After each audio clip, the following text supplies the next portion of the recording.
Hey, so post-editing Josh here. Uh, as you watch this podcast, the pictures did take in the podcast while we were filming it, so that worked out. For those of you who hear me wonder whether or not it's going to work out or not, so that worked. One, two. When we're talking about all the stuff from Weta Workshop, we're like, oh hey, go order this from Weta's website, and I realized we didn't give you Weta's website. It is wetanz.com, and that is where you can go order all the awesome stuff that our friends at Weta Workshop have available to order.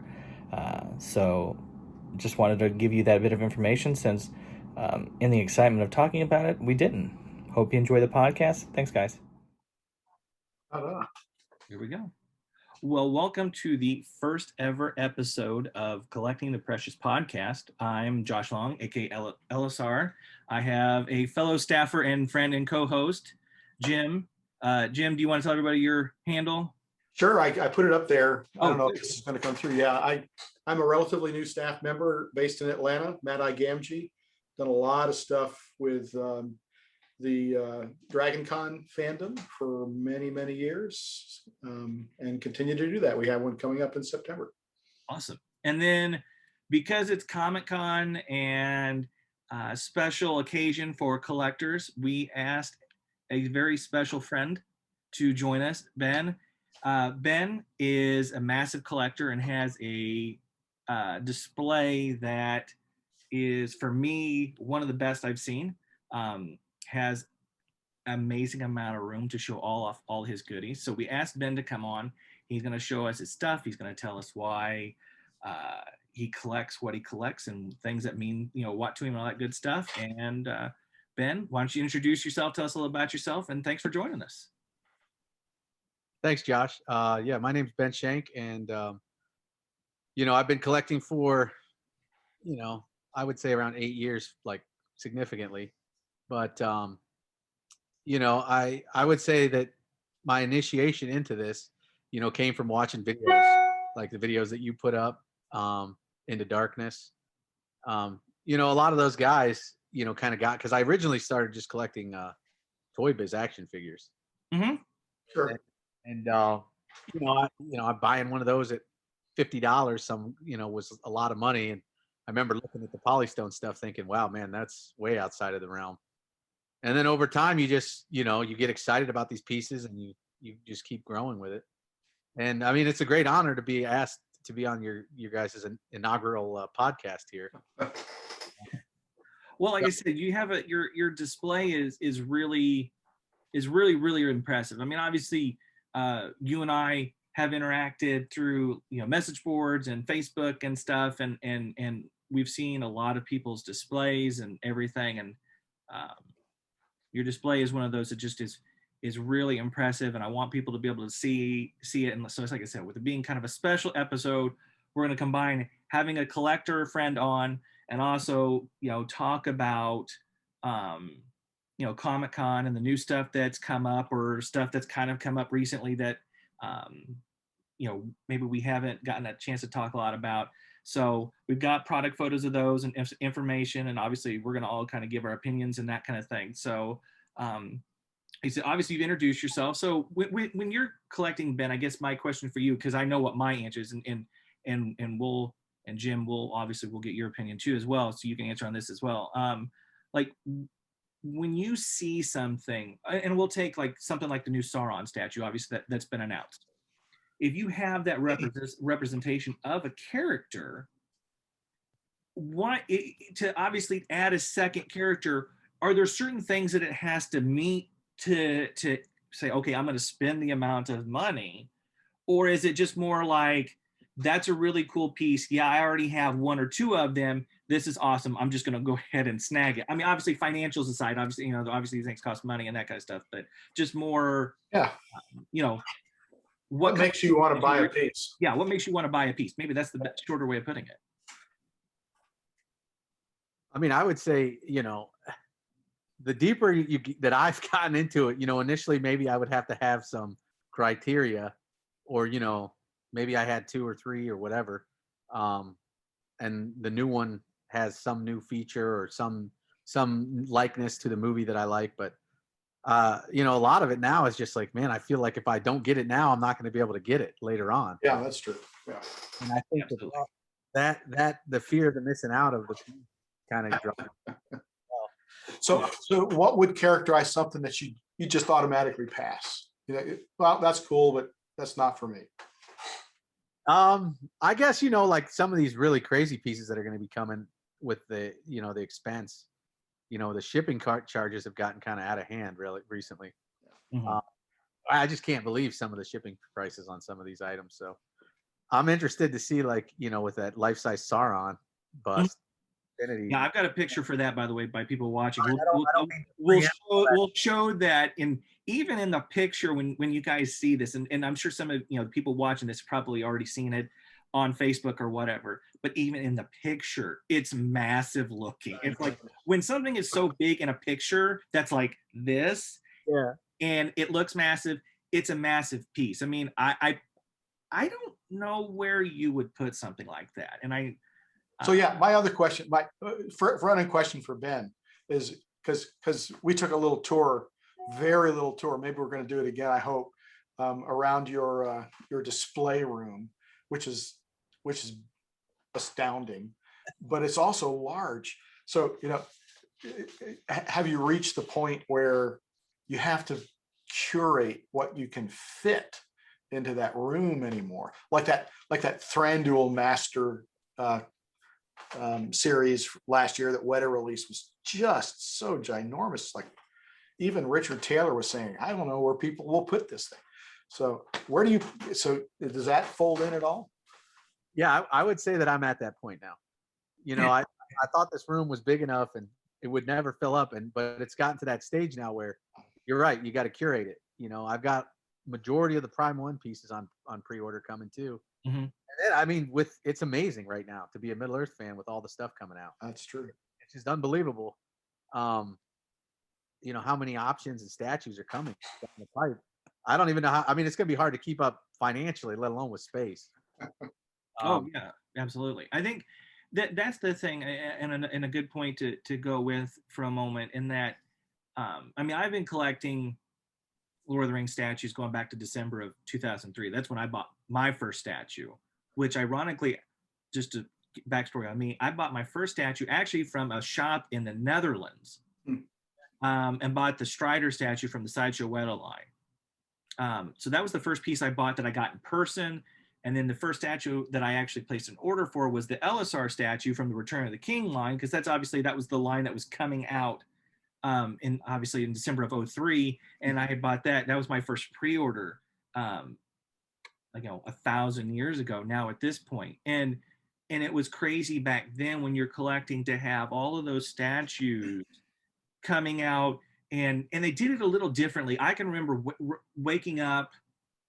Gosh, I'm trying to think. Sideshow announced a bunch of their, the new Sideshow, because obviously at the time they were working with Weta to produce these statues, and so they actually had a page that popped up on us. They announced, kind of like in some ways like they do now, hey, on a date and time, but they weren't all ready for pre-order. I think maybe a couple. There might have been a few of them that were at the time. But the Morgul Lord statue, Sauron. I don't even remember all the stuff. I wish I could find that some place that had that page saved, because it was just like 12 or 15 statues all listed what was coming. Worse now where it's kind of, you get 4 or 5 at a time at Comic-Con or something like that, and then through the rest of the year you get 1 here, 2 there, stuff like that. So a little bit different scenario in that they were releasing a whole bunch, at least names at the same time, so you had things to kind of look forward to that you knew were coming. But you would get overwhelmed. It was that way back then. You'd buy a whole bunch. But now, where I think, like what Ben was saying, it's a really great time to be a collector, because you do have options, and options aren't a bad thing, because I think it makes everybody turn out the best product possible. I mean, I wouldn't have imagined when I started collecting in 2003 that you would have Weta doing the things they do with the Thranduil, or this year's Master Collection piece, Sauron, goodness great, Minas Morgul, all those kinds of pieces with light up features and little tiny details. Or you have you know, the life-size Sauron bust coming from what, Infinity Studios, I think is who it is. You've got Prime One doing that stuff, like that Balrog versus Gandalf diorama. I mean, that's one way or the other. I'm going to get one version of that piece in my collection, and if it's the exclusive, that's great. If it's the regular, that's great. But I definitely am going to take the time to track down one of those. But I would, those kinds of pieces. When I started collecting almost 19 years ago, I wouldn't have thought you'd see those kinds of pieces, and it's crazy to see that because you do. The pieces are bigger. I mean, Ben's collection is massive. So he knows. I mean, it's one of those things. He as a collector knows. I mean, I'm preaching to the choir in that instance, obviously. But when the Sideshow Weta pieces came out, like Sauron was like the biggest thing ever. I mean, the original Balrog, which obviously is worth quite a bit of money. It's the most valuable piece in that line. It's not a very big piece. I mean, it's awesome. It's my favorite statue, but it's not a big piece. Now, because of technology, they can do those awesome things that Ben's talking about. Where and why he as a newer collector than like myself, why even in that massive, amazing room, he is running out of space because they're producing things that are crazy. So hopefully if we can talk him into showing his room again, even if he just does a 360 turnaround, you people watching this can understand that somebody like Ben, who has an amazing room, is running out of space now because they can go big and they don't mind. And it's amazing. So Ben, can I talk you into showing your room for a second? Oh yeah, let's do it. It's going to make you want to buy a bigger house. This is great. This is the best advertisement of all time. So for anybody watching this, you're welcome. This is when you enter the room. You get the. I don't know. Is it coming through okay? Yeah. There's a guy who bought the Thranduil piece. Yeah.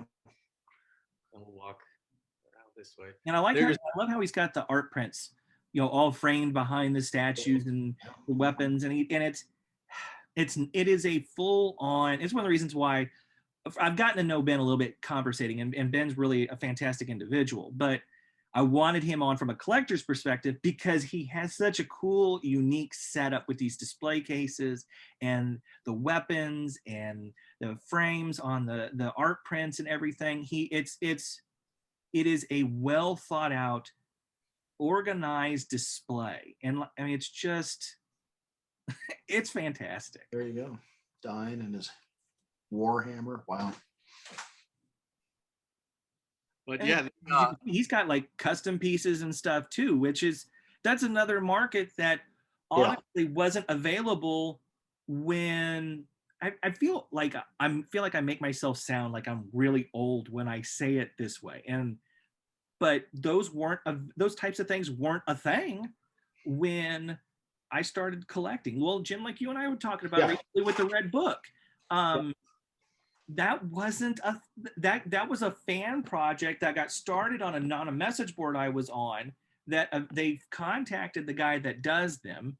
And it's a thing now, and it's not a new thing because he's been doing them for a while, but 2003, 2004, 2005, that wasn't something that you didn't have. Well, Ben will know, Kyle from the Flame of Undune, you didn't have people making custom pieces like that were doing it. I mean, we're finding people that could do it and didn't flake out on you, and that kind of thing. So just having the types of things that are out there now is really crazy. And so I mean, here's a question for both of you. It's really a question for all three of us because we've all been collecting for a long time. And Josh, like you said, when we were starting out in the early 2000s, some of us before that, if you start throwing books into the mix, the span of stuff that was available was much more limited. So you didn't have as many, options or choices. Your budget could be reasonable, but now, so my question is, what's your guys' advice for a new collector, who looks at something like Ben's room and says, well, that's overwhelming. How do you start in the environment now? What would your advice be to somebody who's, just starting out, has a limited budget, maybe has, not a whole basement that, I don't know if you're married or not, Ben. If you were, your wife would have to be allowing you to do all that, but at least mine would. But so what's your advice for a new collector these days, given the rich array of stuff that's out there? I'll take a stab at it. I think you know, like you said, like there's so many things from the past and new that are coming. You know, when people ask me that, you know, they say, you know, I got this kind of money, I got this, you know, kind of interest. I just say, you know, try to find something that you like and that you can afford. Yeah. You know, like I said, initially I started with the Toy Biz stuff, which, you know, is relatively inexpensive. And I mean, for what those were, they were just amazing. Mhm. You know, that is probably the best toy line ever made, I think personally. And I remember when I started collecting that, you know, I ended up collecting the whole line. It's like 288 pieces. Wow. And then I was moving and I sold it, and then I started moving into what I have now. But you know, I just loved it, you know, and I could afford it at the time, and things were going well for that. And then you know, eventually I started getting tricked into buying Polystone, and then it's downhill from there. And then you're dead right there, boy. Budget better. Ben has a great username on the Flame of Undoon, and it's Toy Biz to Polystone. And that just tells you the type of transition that you can make as a collector. And I'll answer the question in just a second, but I love his username because I think it shows like how you can transition. For me growing up, it was, you know, I grew up collecting G.I. Joe and He-Man and Transformers and baseball cards and basketball cards. So, you know, and then, so it makes sense that after falling in love with Lord of the Rings that I transitioned. I didn't go really in set like I've been like collecting like Lord of the Rings action figures. I had a few of the Toy Biz stuff, but I went hardcore just from basically the get-go, just straight to the Polystone, which probably wasn't smart either because I mean once you buy one of those and you open it up and you smell that, you're just like, oh, it's great. So it's just a fantastic. No, I think Ben has a good point. I think you have to, especially with where things are at now. Now, I mean, to preface it back to 2003, I remember thinking back then, yeah, those statues were at the time, they were $125, which people like freak out now at the prices in some ways, but people reacted the same way back then. That $125, $150, $300 for the Balrog and the Cave Troll, those were exorbitant prices to people back then. I mean, pardon me, there's a reason why some of those open edition size pieces, the salmon bills, the Striders, while they're considered open editions, they're limited. I mean, at one time, I think I had kind of confirmed numbers, and it was low. I mean, they were low edition size pieces because they weren't set. The movies were doing amazing, but people were balking, I think, at paying those prices. And obviously it correlates obviously with today, but as far as today, to answer the question, getting back to that, I think you have to find lines that you like. And that's one of the things that I try to do with collecting the precious and kind of dabble in, I obviously had to be careful because most of my money goes to buying like the stuff from Weta or buying a Prime 1 statue or if, whatever. So some of those larger scale, more expensive things.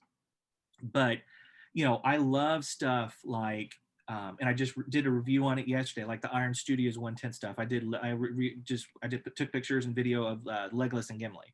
I'm doing another Odd Couple review of those guys. So, but those 1/10 pieces, and they're $140, which, like I said, so 1/10 that is $140 now versus a 1/6 in 2003 was $125, $150. But those pieces, Osmus, and I'll show their new line, their new they're calling it limited action figures. To me, they're just little mini statues. The Balrog, which looks fantastic. They had a video where they showed Alert and an Azog, which is coming, which they took that Azog, and at Comic-Con, the last time we actually got to have Comic-Con before the world decided it didn't want to do anything fun, they had a massive Azog at the Sideshow booth. It was like a quarter scale size statue. And apparently, obviously, over the time, they've decided to shrink that down because now it's part of this little mini line. It's the same exact pose. I went back and looked at my photos the other day because I was very curious when I saw that video. So pieces like that from companies, trying trying to make sure I don't forget anything. The Defo Real stuff from Star Ace Toys. If you're into kind of an anime-ish, slightly funny side of them, those are affordable and they're pretty, they're pretty cool, I think. So if you're a budget limit collector, those are the kinds of things to hit on. The action figures and the Legolas and Gimli action figures from Diamond Select Toys. They're $30 a piece ish. And so, obviously they're more expensive than what the Toy Biz figures were, when they were coming out, but they're really cool. And I think if you had a large scale Toy Biz collection, those would fit in there great. You can get several of those for, a fairly reasonable price range. So to me, a new collector needs to decide, one, what their budget is. What are you wanting to spend? How, you have to, that's the key, deciding how much you're willing to spend a month, a year. I have a friend of mine here that she is kind of phasing out of collecting because she's kind of reached where her collection is, she's happy with it. But that's what she did. She was really good about setting a budget. Like, I'm going to spend this much a year on statues, and stuck to that, and it built a fantastic collection out of it. I wasn't obviously that successful in doing that because but I go back, that's the main thing. I go back to what Ben said up front, which is, think about what you like, because that really is the load-bearing beam of your collection. Yeah. Do you want to collect statues?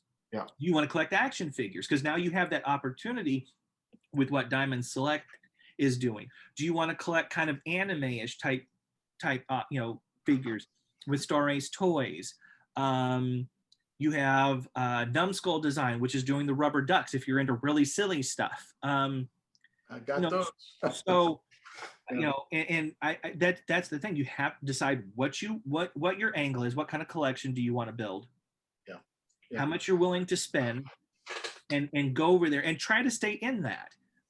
If you want to build a collection like what you have behind you, Jim, what I have, what Ben has, which, sorry guys, you don't get to see my collection because I'm in my office, and my collection room is literally like the size of this office and not nearly as cool as Ben's. So, but you can check out obviously on this YouTube channel, you can check out some review, showings that I've done. But if you decide to go into the statue end of it, you have to be understanding that, and I love the light up display on Munis Morgul. Sorry, that got me. That's like squirrel, and I just totally got just totally like, what? No, sorry. Doing it to you on purpose, man. Damn, I'm like a dog with a squirrel. Like, whoa, sorry. But I think that's the thing, is that you have to know when you're getting into the high end stuff. You have to be accepting of the fact these are not going to be cheap collectibles. Well, and for me, that means it has meant you have to focus. Yes. And it could be on a particular line. It could be a particular type of collectible. Yes. For me, the gateway drug, or one of them, besides the books, was, like my name says, it's all about Sam. And so, Sam and Bill was the gateway into the Polystone kinds of stuff. And I've got over there a whole shelf that is way too full of just Sam. Which I've gotten a chance to see. Yeah. His Sam stuff. He showed me here a while back.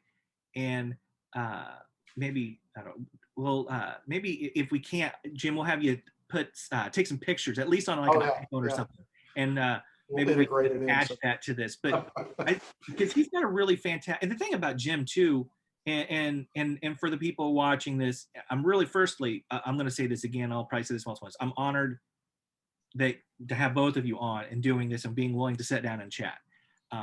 But have someone like Jim, who has been collecting for obviously a little bit longer than I have been, and has a very wide collection of not just the high-end stuff that you can see behind him, but he has some of the older stuff, which we'll get into, maybe not necessarily tonight, because I think I might want to kind of save that for another episode and have Jim really go into the old school stuff and talk about some of that, and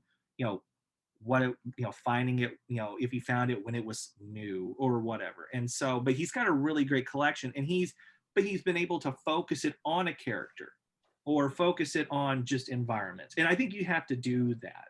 because of the price of these things. And I'm not saying don't dabble. I'm not saying don't do anything like that, because obviously I want Weta to do amazing, or Prime One to do, good. And I mean, especially the folks at Weta. I'm not going to lie. I love the folks at Weta. They've been exceptionally nice to me over the years. So their line of collectibles is near and dear to my heart. And so I want them to do well. But you also have to, having said that, and being honest with everybody, and that you have to pick and choose what you want. You can't do it all. And I will tell you from my own personal experience, if you try to do it all, you will dig a hole that is very hard to get out of. Yes. I mean, I'm How not you doing with that hole, Ben?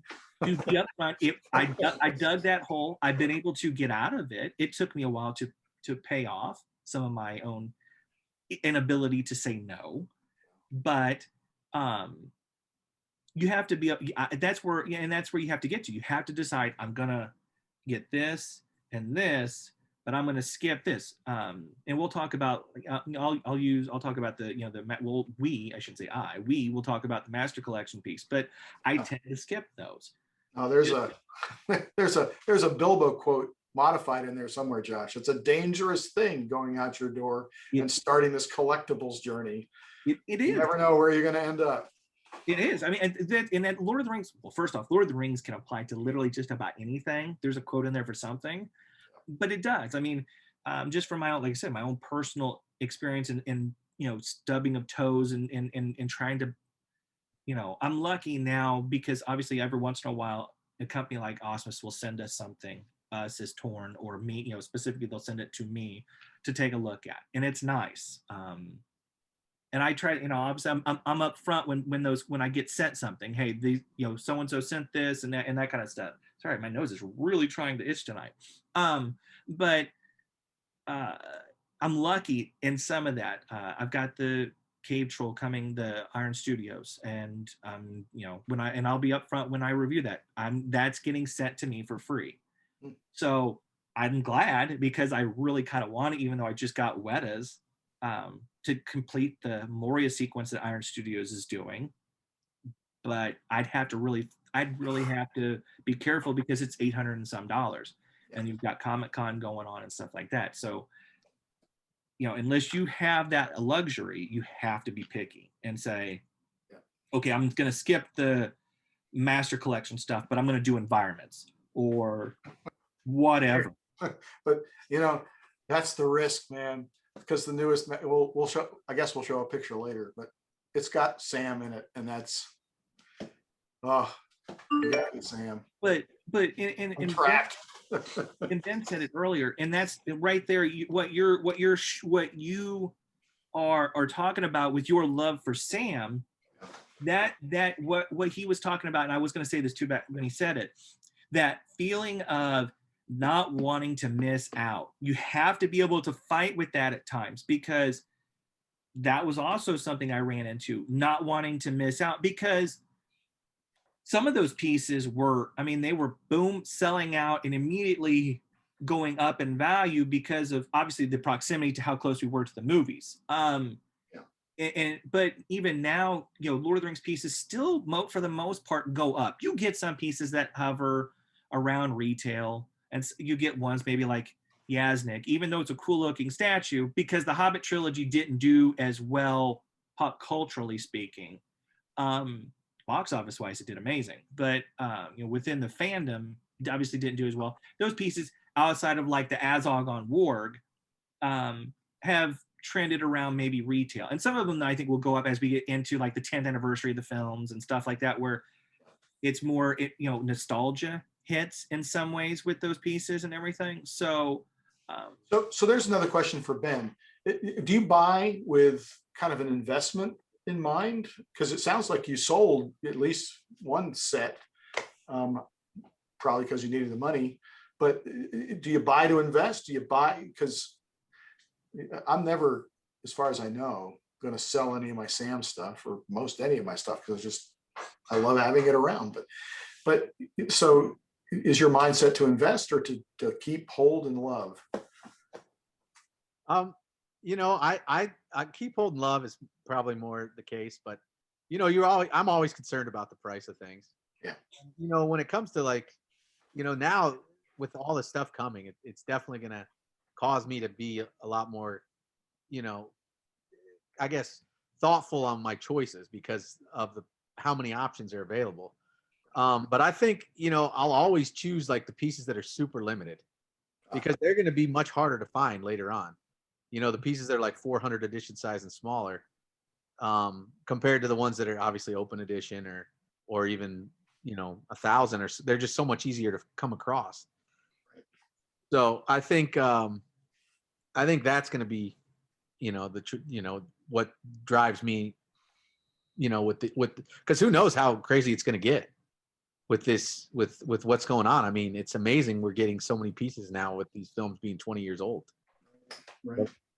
Yeah, the next few years with the 20th anniversary stuff is going to create, and that's why, like, well, I ordered, and Jim and I talked about this the other night, just him and I. You know, I ordered the Bilbo and Bag End, and you know, the expensive version.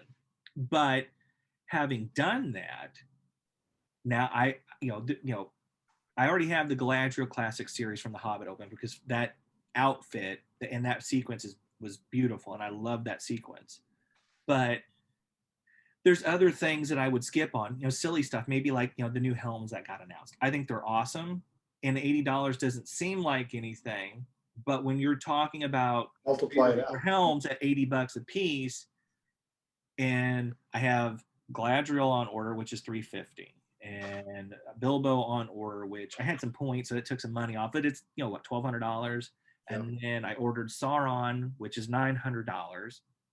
So now it's like, you know, kind of really going to have to set out some pieces potentially that might be cool that I might order otherwise.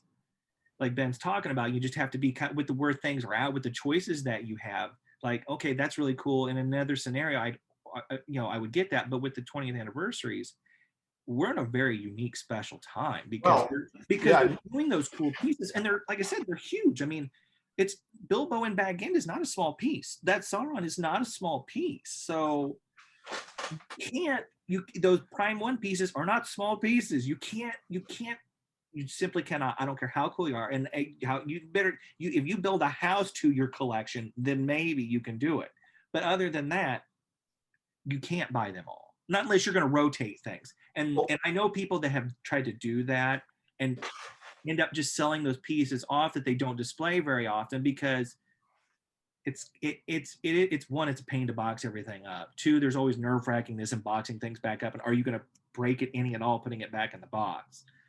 And having an item that you paid in some cases now $1,000 for in a box for 6 months or whatever until you display it again. So yeah, you better be real selective and careful on the prices. It's going to get worse.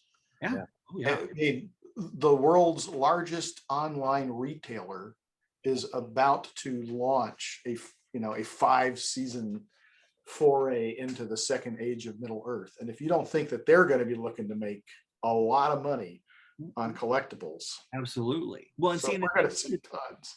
Thing is that and that's the thing too, is that until recently, when Justin and Cliff dropped that bombshell on everybody with all that information that they had, we were under the impression, because Justin and I have talked about it off and on a little bit, in that Amazon didn't have any merchandising rights, which I thought was weird, but there had been no news on it.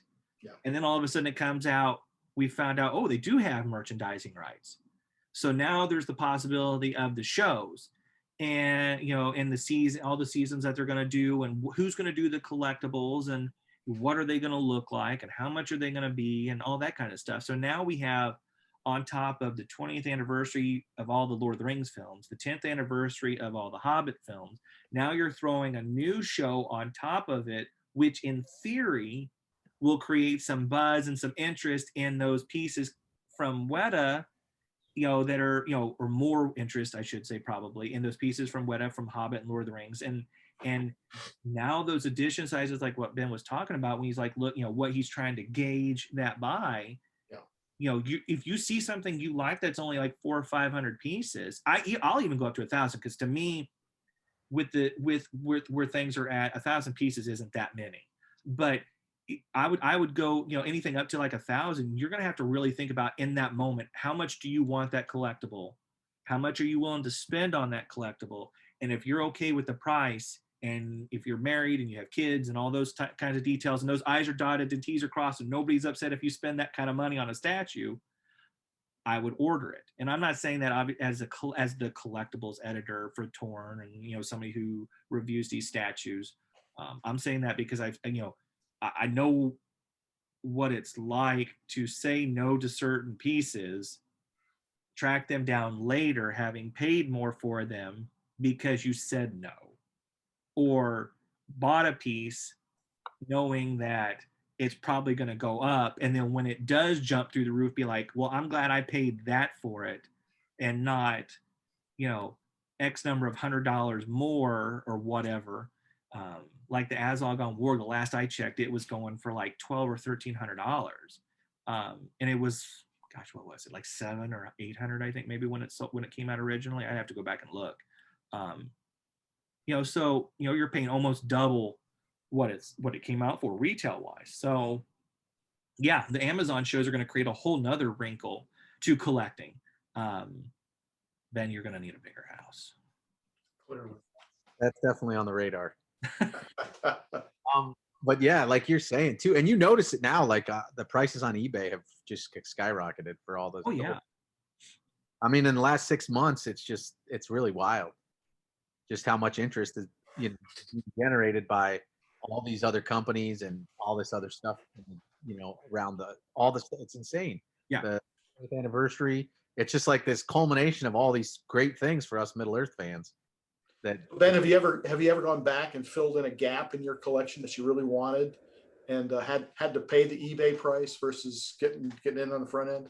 Well, I would say the biggest, like, I guess, regret I had, I almost bought life-size Gandalf one time on eBay. I do own it now. You have to think about how does he fit through a door? Actually, My door, I had to take the windows out of my house to get him in. Yeah. Not even in the room because he's too big. He's upstairs in my living room. Okay. But when it first was released, it was expensive, obviously, and shipping from New Zealand was expensive. But then I saw one on eBay, and it was relatively inexpensive, but transportation I didn't know, and then it slipped away, and I didn't see one for like another 6 months. And I told myself, if I ever see one again, I'm buying it. And I saw it come up again, and I bought it. I bought it from a guy in Rhode Island, and the only reason he sold it because he couldn't get in his house. There you go. Been in Dodge for like 2 years, and his wife was, Jesus, you got to get this out of here. So I was like, I'll happily oblige. And he was like really sad about selling this thing. I understand. And then once I got it out, because I think they only sold 10 of those. Yeah, they didn't make very many. I remember and I don't remember what year at Comic-Con. I'd have to go through my photos. I mean, obviously with not having Comic-Con the last couple of years, but up to that point, I had been to every Comic-Con since 2005. So it all blends together in that regard. But I remember when they had it there, and they're like, "Oh yeah, we're gonna make this thing and have some where people can buy." And I'm just like,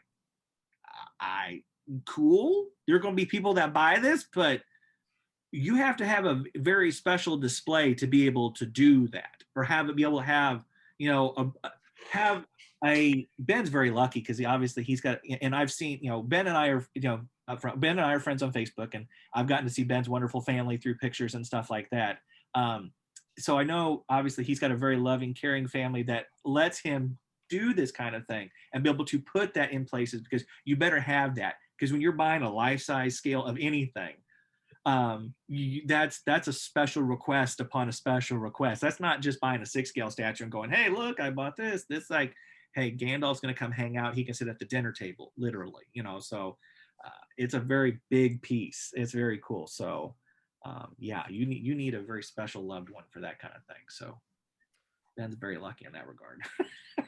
Or just go to New Zealand and to the Roxy Theater in Seatoon, and you can see one there, rather than have to figure out how to get into your house. Myself to the Gandalf. I'll just stay there. Hang out. What do we what other topics do we want to cover? I mean, I think you were talking about showing a few pictures, weren't you? about yeah, some new releases. so we'll talk about Comic-Con now. I guess we can transition into that a little bit. Let's see. This is obviously, we're doing this on Zoom, obviously, and this is, let's see, share screen.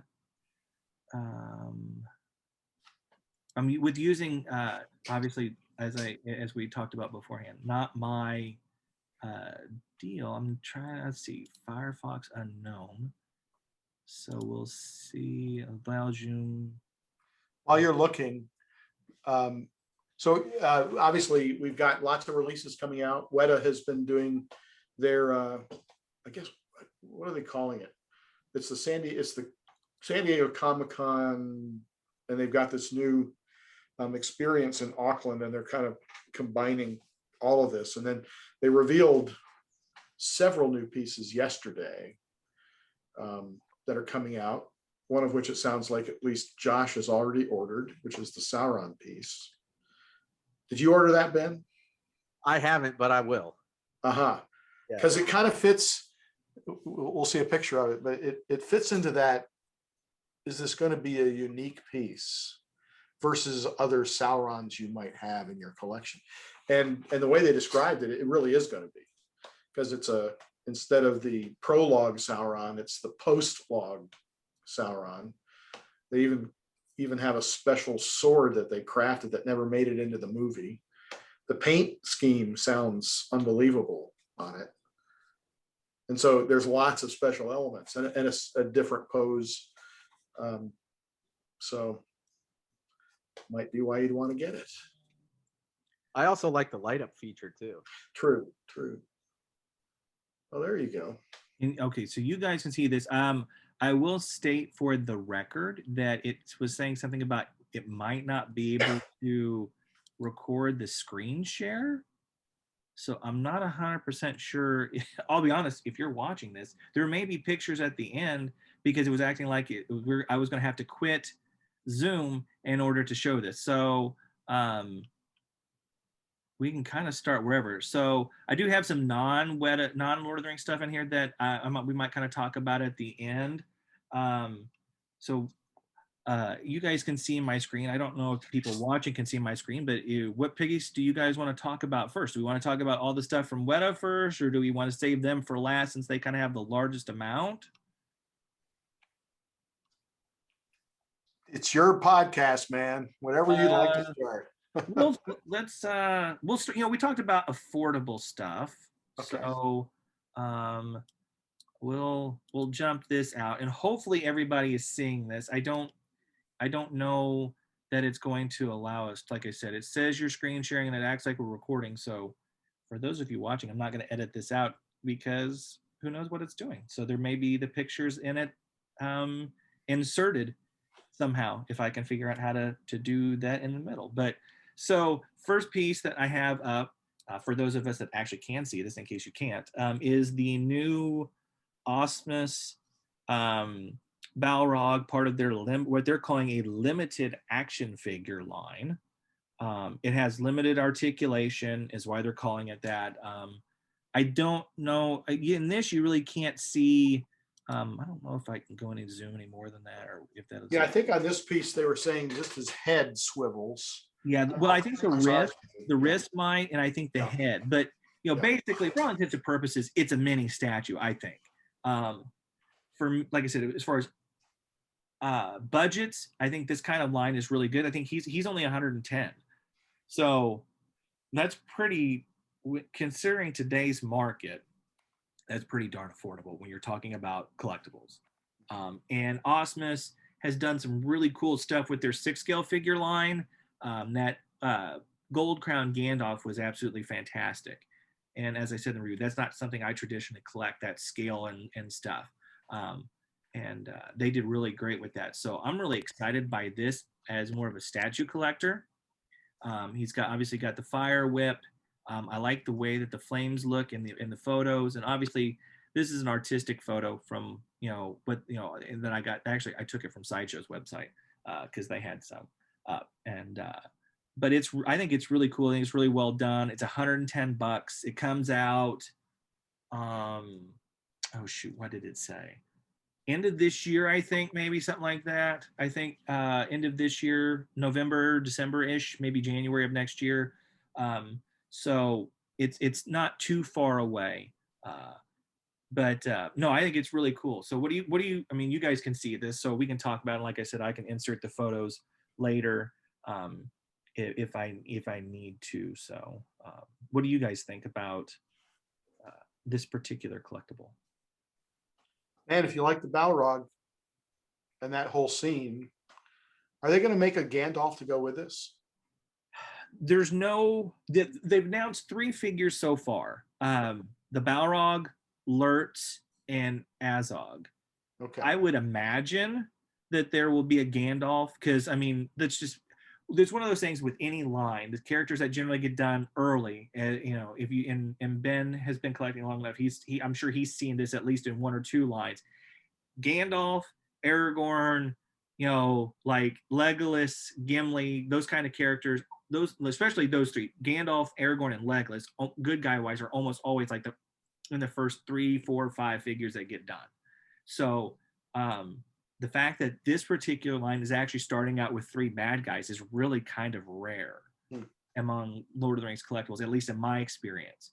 But I would think so. I'd be really shocked if they didn't. They're missing an let's put it this way.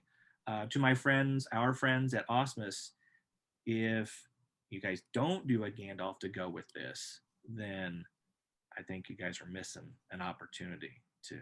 Yeah, the interesting question then is, what scale do you do the Gandalf? Because it would be if it was going to be made to scale with this, then it's a tiny figure. Yeah. Yeah. Obviously it probably wouldn't be to scale. So you'd have to, you know, if you were taking photos, there'd have to be some optical illusions. Yeah. But he is bigger than Lurtz. They did show in their Facebook video the Balrog and Lurtz, and there was, I mean, the Balrog's like this big and Lurtz is like this. So I mean, there is some differences between the 2. This is the only one that's been officially put out for order, so that's why this is the only one from them that I have. Ben, what do you think about? Have you bought any of the stuff from Osmus? Have you done any of their collectibles yet? No, I don't own any of those currently, but I mean, I think it looks great though. I mean, it's the only real reason is just, you know, space wise. Right. Well, that's the thing too. Yeah. For someone like yourself. Yeah. I do collect the mini epics, you know, for the most part from right. Meta. But again, a good affordable. Yeah. Depends on your definition of affordable, but not at the same level as the Polystone figures. And I just think they're cool designs. Yeah, they're artsy. They're kind of cool. It gives like a different flair to the characters. Yeah. And I always like the exclusives they come out with, like the one this year with the Saruman with the tool staffs. I mean, it just something interesting and cool to look forward to.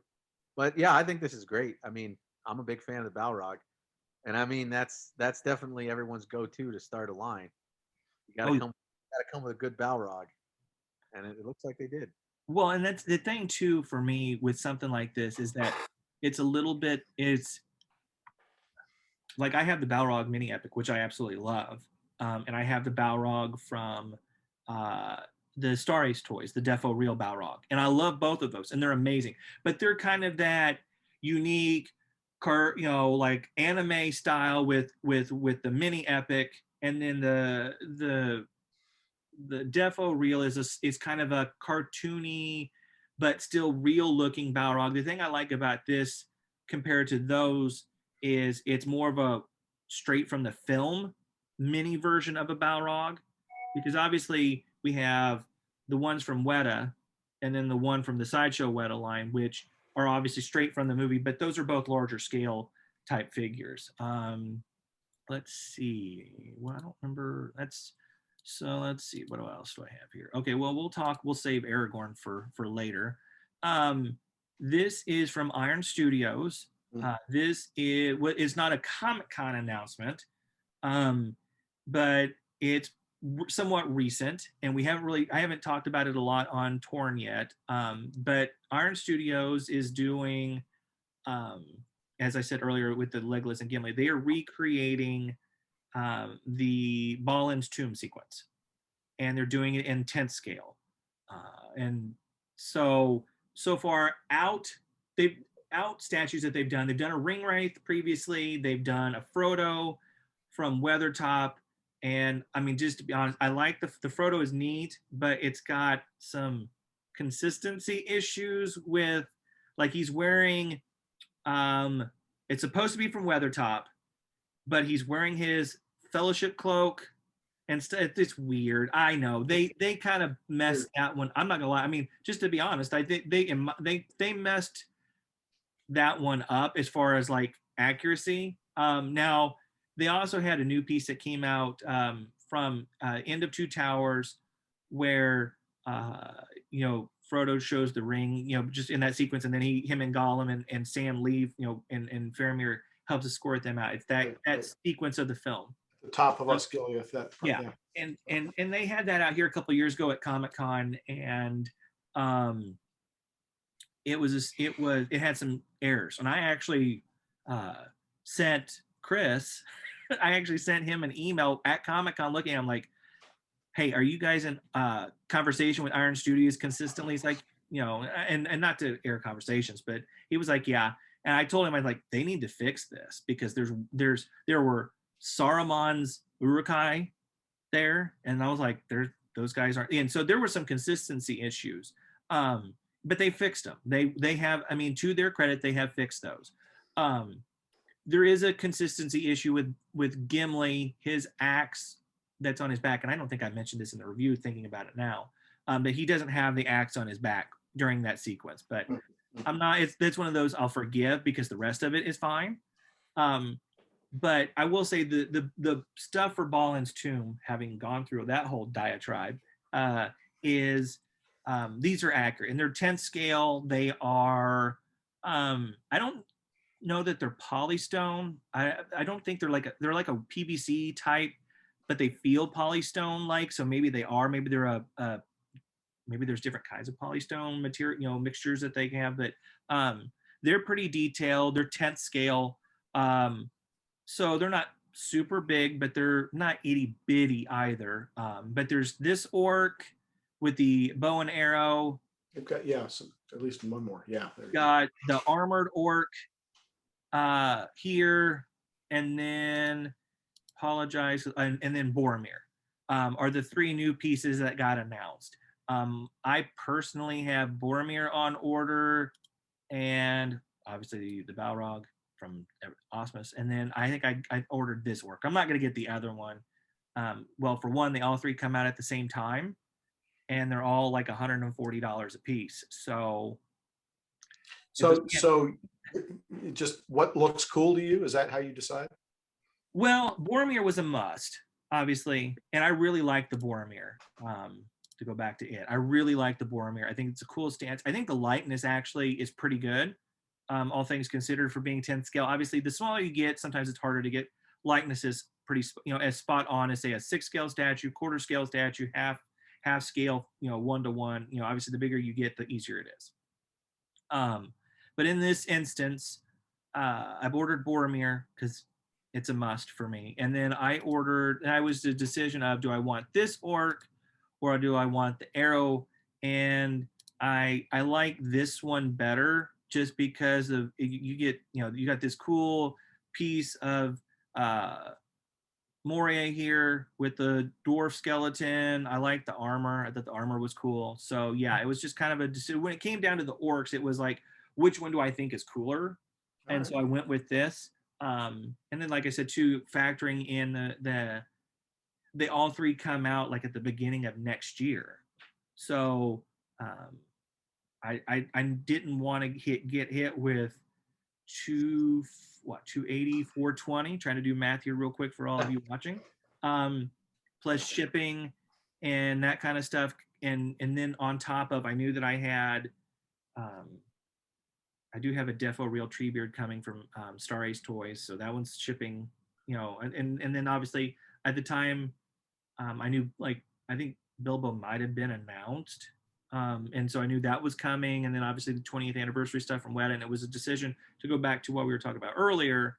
And, just trying to decide which one was cooler, and knowing that I can't get all three. I mean, technically, I guess I won't have the complete sequence, but you know, as long as I'll have the troll, I'll have an orc, I'll have, you know, all the good guys, you know, eventually when they announce those and stuff. And so I'm okay with not having maybe one of the orcs.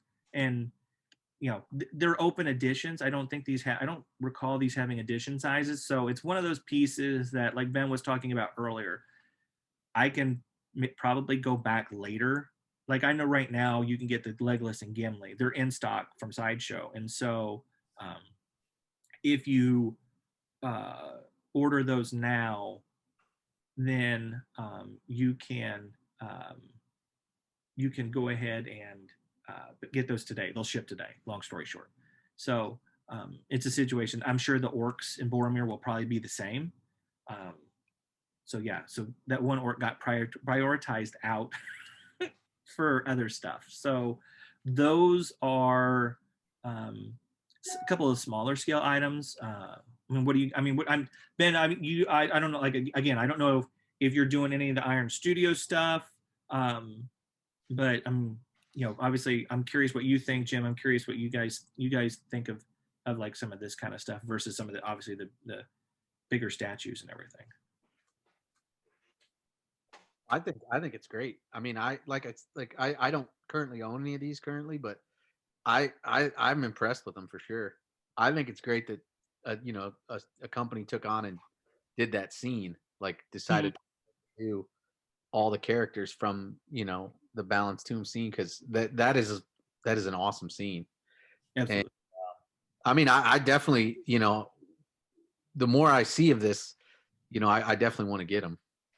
But once again, like, you know, I get them. Where am I going to put them? Yeah, that's my thing. Well, I think they're cool. I'm not going to get them. I got other things coming and then limited space to display them. So, but they're really fascinating pieces. Yeah. That Boromir, like you said, Josh, it's really a great likeness. Mm-hmm. I mean, now I will say, and I apologize. I didn't mean to step on your guys' toes. Trying to, you know, but the cave troll that goes in that sequence. Now it is a big piece, and I don't think I grabbed a picture of it, and I don't know why I didn't. But it is big. I mean, it is truly. I mean, it's like, Ben, do you have the original cave troll? Do you have that piece? Yeah. So just kind of, I think mentally looking at the pictures, I think roughly it's going to be like the size of that. Okay. So it's a larger piece. So if there's a collector out there that's thinking, yeah, maybe, I don't know, because maybe they don't want to, they just want the larger stuff. That troll is a big size piece, especially if, and I'm not saying it's a lesser piece than the Weta Cave troll, but if you missed out on the Weta Cave troll and you want a troll, and you know those two pieces are super expensive, not that the $800 or whatever that the Iron Studios piece costs is cheap, but it is an option that you could go get. It won't be limited like the Weta version is, or like the old Sideshow Weta version is. So you can go get that one for pre-order on Sideshow, it's on Sideshow's website. So that one's out there as well. So we have those. We'll talk about some of the DC stuff. I'm flashing through the Weta pictures. Okay, we'll talk about these because these are going to be kind of fun to talk about for a second. So for those of you watching, hopefully, like I said, if you can see the pictures, that's great. If not, hopefully I'm able to be smart enough to put them in here so you can see them at least in the spots that we're talking about. The Infinity Studios Lord of the Rings line, which is new and something that's been announced during Comic-Con.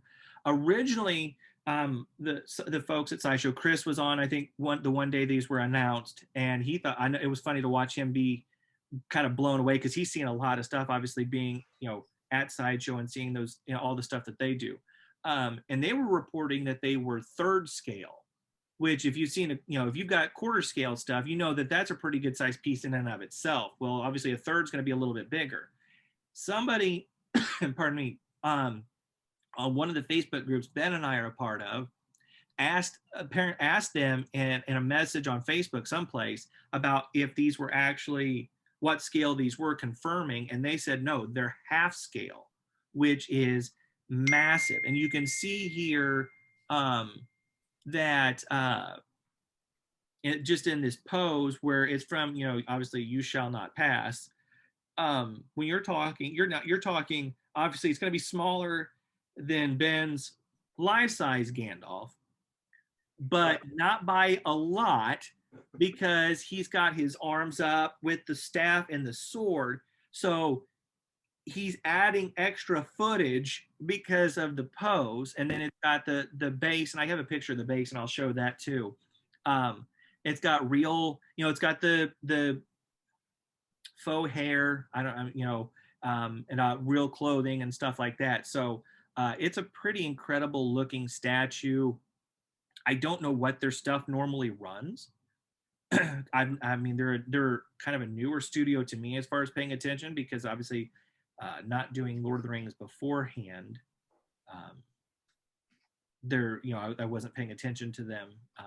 I figure they're probably going to be very expensive based on my knowledge of what half scale pieces normally run. And for anybody watching this, no, I do not plan on buying them, because these things are going to be number one, room. Two, these types of pieces are amazing, and I would not discourage anybody from purchasing them that can do so. However, they are super expensive. Half scale pieces traditionally are. I mean, we're talking $3,000, $4,000, $5,000 or more, depending on who's making them and what's all involved. And the fact that I'm going to venture to guess the sword's probably some kind of metal. The base looks like it lights up. It's going to have that kind of like resiny skin that's real looking, that they can put, the hair into. Yeah, this thing's going to be on the more expensive side of things. So I will be skipping on it and the Legolas that we're going to show you in a second. Ben, what about, obviously you don't own this and nobody has this kind of thing yet, but being that you are a collector that has life-size type stuff in your collection, or that very large cave troll that you showed us, where do you fall on a piece like this that is massive in scale like this? I mean, I'm highly interested in it. I mean, I really like the face sculpt. I mean, this picture is not really doing it justice, but I saw some of the pictures of it up close and it's really impressive. There we go. I mean, it's wild how well done it is. But I also read too that the overall height of that statue is 5 feet 1 inches. Wow. Yeah. So, I mean, for my configure, I mean, I'd have to like reconfigure my whole setup to even account for that kind of height down here. And I saw somebody mention that they talked to Iron Studios, Infinity Studios, and saw that was like 5 feet tall, and I'm 6 foot. So when I saw that, I'm like standing up, going. I mean, It's just like a statue that's as tall as I am now, and you guys have seen obviously the reviews that I do, and what I do when I do them. I take them outside and obviously do my pictures and stuff out there, because I like how the natural light at about 6:30, 6:45 here in Missouri during the summer is. I'm trying to imagine myself if this was even sent to me for free, like trying to lug this thing outside to do a review would be ridiculous. First off, my neighbors would be like, what is literally going on with this man?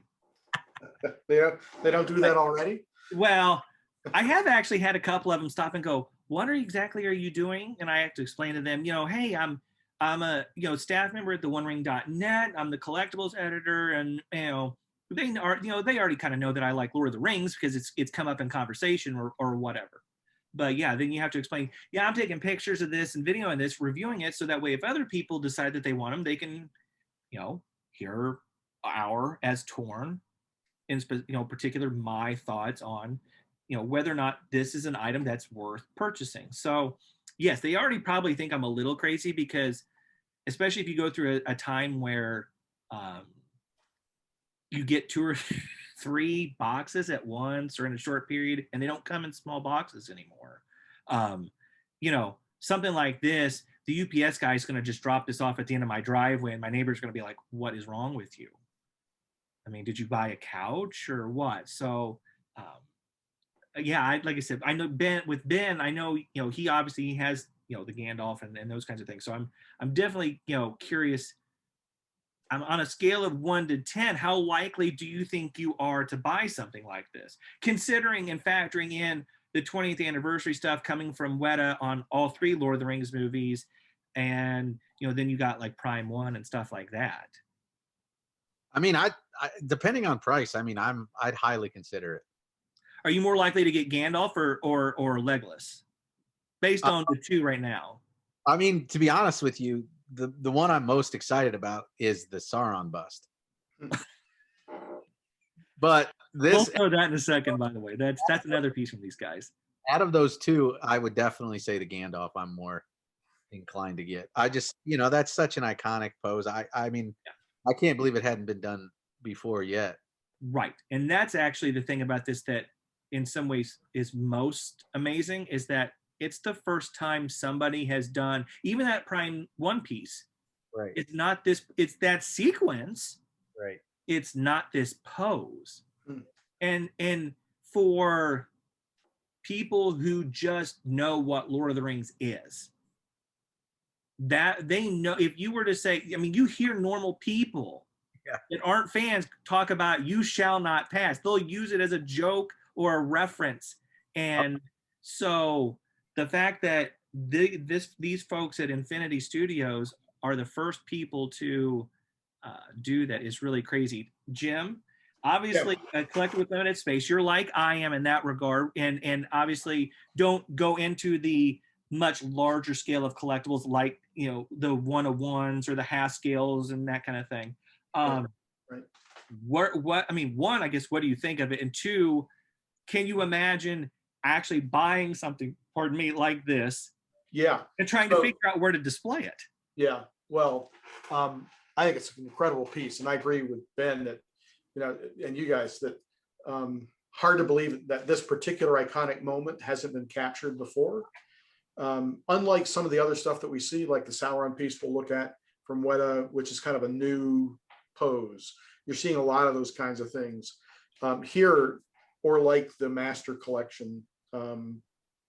Each one of the Master Collections tends to find an iconic point that they're going to capture. And so from that standpoint, I think this is a phenomenal piece, and the close-up is really a remarkable likeness. So if you're a Gandalf fan or a fan of that particular moment, man, you're going to be all over this piece. I'm not, but if they ever come out with an iconic Sam moment, it is inevitable. It's like, well, we've got to get that, and we'll find a spot, I guess, for him somewhere. But yeah. And do you think that your wife will allow you to? Oh, if it's Sam, she'll be fully on board. There we go. That's awesome. Because she's my Rosie. So awesome. Yeah. Awesome. I might actually fly to Atlanta. You order that thing, I might actually come down to Atlanta. There you go. And I'll film it while you're open. So here's Legolas again. Real hair, obviously the eyebrows. Hopefully you can, like I said, people can see this. The eyebrows are like faux hair, real cloth. The likeness is obviously very good. I feel like Orlando Bloom for some reason is kind of like Vigo. He's kind of hard to always get perfect. Like, I think it's pretty close to perfect, but maybe not quite. I don't know. Maybe I had a better picture, because these are obviously for the audience. This is I asked Chris, do we have high-res images of these? And he said not yet. So somebody on Facebook had screen captures from the video that when they got introduced. So I stole those. So thank you to whoever had those on Facebook, because that was it. That was the only way you were going to get to see him was through that. So the likeness is really fantastic. I think overall that's the pose. base is a little, even though it's got the environment on it, I think it's a little simpler base than Gandalf's. Doesn't light up. It look, obviously, it kind of reminds me of the Sideshow PF bases. Kind of that special ring around it with the nameplate and stuff. Pose is pretty Legolasy as far as that goes. Again, pretty cool, half scale, going to be massive. I don't personally know how you would even be able to start considering. I'm thinking from my own financial perspective. If you would, again, it goes back to picking. Are you going to get Gandalf or are you going to get Legolas? Because I don't know how you can do both, considering they're going to be, gosh, I would think at least $2,500 for each figure. So you're talking $5,000 for 2 figures, and that's just 2 members of the Fellowship. Which is a couple of the Masters collections from Weta. Exactly. Yeah. You can get 2, depending on which Master Collection piece it is and everything, you can get like 2 of those. Or Prime 1, they're running about $1,300 a piece. You get 2 of those, at least. So again, that goes into, when you're thinking about being picky. So what do you guys, obviously, I'm sure you guys probably think similar to the Gandalf, but do you guys feel differently about this one versus Gandalf? Do you think one's cooler than the other? If I was going to get one, it'd be all about the Gandalf. I just think it's a more iconic moment. You can literally hear the dialogue with that piece. Here, hey, Legolas is cool. And if you're in the Legolas, yeah. But for me, Gandalf, hands down. I just hope that, they're able to complete the full Fellowship, Yeah. The Sideshow premium format, I really love that line at the quarter scale, but it's not complete. You're missing Gimli, you're missing Boromir, you're missing Merry and Pippin. And you're missing Sam. That's a lot of guys to miss from the Fellowship. Or like we saw before, you got the Boromir makes a really terrific piece. Yeah. Or even if, I don't know if they do it, but you could have a collection of Hobbits, a Merry and Pippin or a Frodo and Sam as a combined piece. But, yeah. Yeah, I hope it has some success so they can. That's what I would consider. Maybe if I know that they're going to do more of them, would make me more on board to want to jump fully into this line, and then sell off my Sideshow line to make room for these. There you go. Said Josh, the financial commitment to get all these is going to be significant. Right, and I think honestly, in some ways, maybe it's funny to say that I think is, but even bigger than the financial aspect of it is because it's tied to that. Maybe in a way, I think in a way is the fact that are they going to complete the entire Fellowship? Yeah, because that it brings in marketability issues with it. So you've got Gandalf and Legolas. Gimli is probably going to be a popular figure, especially paired up with Legolas. Maybe Boromir, certainly Aragorn, but then you're kind of left with the Hobbits, and yeah, they're some of us really really love them, but they could become a secondary piece, and maybe you don't. Would you do a Hobbit before you do Eowyn or Éomer or Theoden? So you get and yeah. I've been told by folks I know at companies that the Hobbits, over the history of Lord of the Rings collectibles, tend to be lower sellers. Even going back to, like I said, the original Sam and Bill, which, while it's an open edition, and it's one of those pieces I did own and I've sold and I hate myself for it, that I know you're going to do it to me. You're going to do it to me and show me that thing. I know it. I can get over to him. There he is. I know. When you showed me that the other night, I was like, oh, I know. It's one of those pieces that, and the thing is just to be, I got it at retail. I can tell this story now because it's been so many years. As I said, I've been very lucky to make friends at these companies. And not, I mean, I'll tell this story because it has been a decade plus since it happened. I wasn't even teaching yet, and I've been teaching over 15 years now. So they had a few come back into stock. They found, you know, one of those, they found them in the warehouse someplace, and a friend of mine in customer service sent me an email and said, hey, we've got some salmon bills. Would you like one? I'm like, yes, I would, because it was going for way more than retail, because like I said, the line was a slow seller at the time. And then it took off with the Gollum DVD that came out with the Two Towers. And so, you know, you couldn't find them. So yeah, so long story short, it's one of those, but they've always been traditionally slow sellers. So that's why I like Sam and Bill, even though it's an open edition, it's got a low edition size. I've been told it's like less than 500. So you know that it's just not many, and that it was literally they stopped making it because it wasn't selling. And a lot of the statues, open editions, like I said earlier, were like that. But so yeah, when you're talking about something like this Legolas here, or the Gandalf, that are going to be at least, I would think at least 2,500. You're talking about, is it worth producing a Hobbit? Maybe the Hobbits might be cheaper because they're smaller, but are they going to sell well enough to make them worth doing? And that happens, pardon me, a lot with these collectible lines that we've all experienced and everything, that they'll make X, Y, and Z characters from the Fellowship. And then when it comes time to do the Hobbit, or Hobbits, I should say, they all of a sudden don't happen. Yep. So yeah, that's a good question. I don't know. Let's see. So here's the Balrog to transition into this. Here's the Balrog base on Gandalf. You can see it's got the head, which I think is really cool. And obviously it lights up, as you can see in the picture. So that's kind of neat. And that for me, I love the Balrog. That's my favorite Middle Earth creature. And when I first saw the Fellowship in the theaters, I mean, obviously I was very hooked from the beginning. Having never read the books, that was as I've said before, that was my intro into Lord of the Rings and the Middle Earth were the films.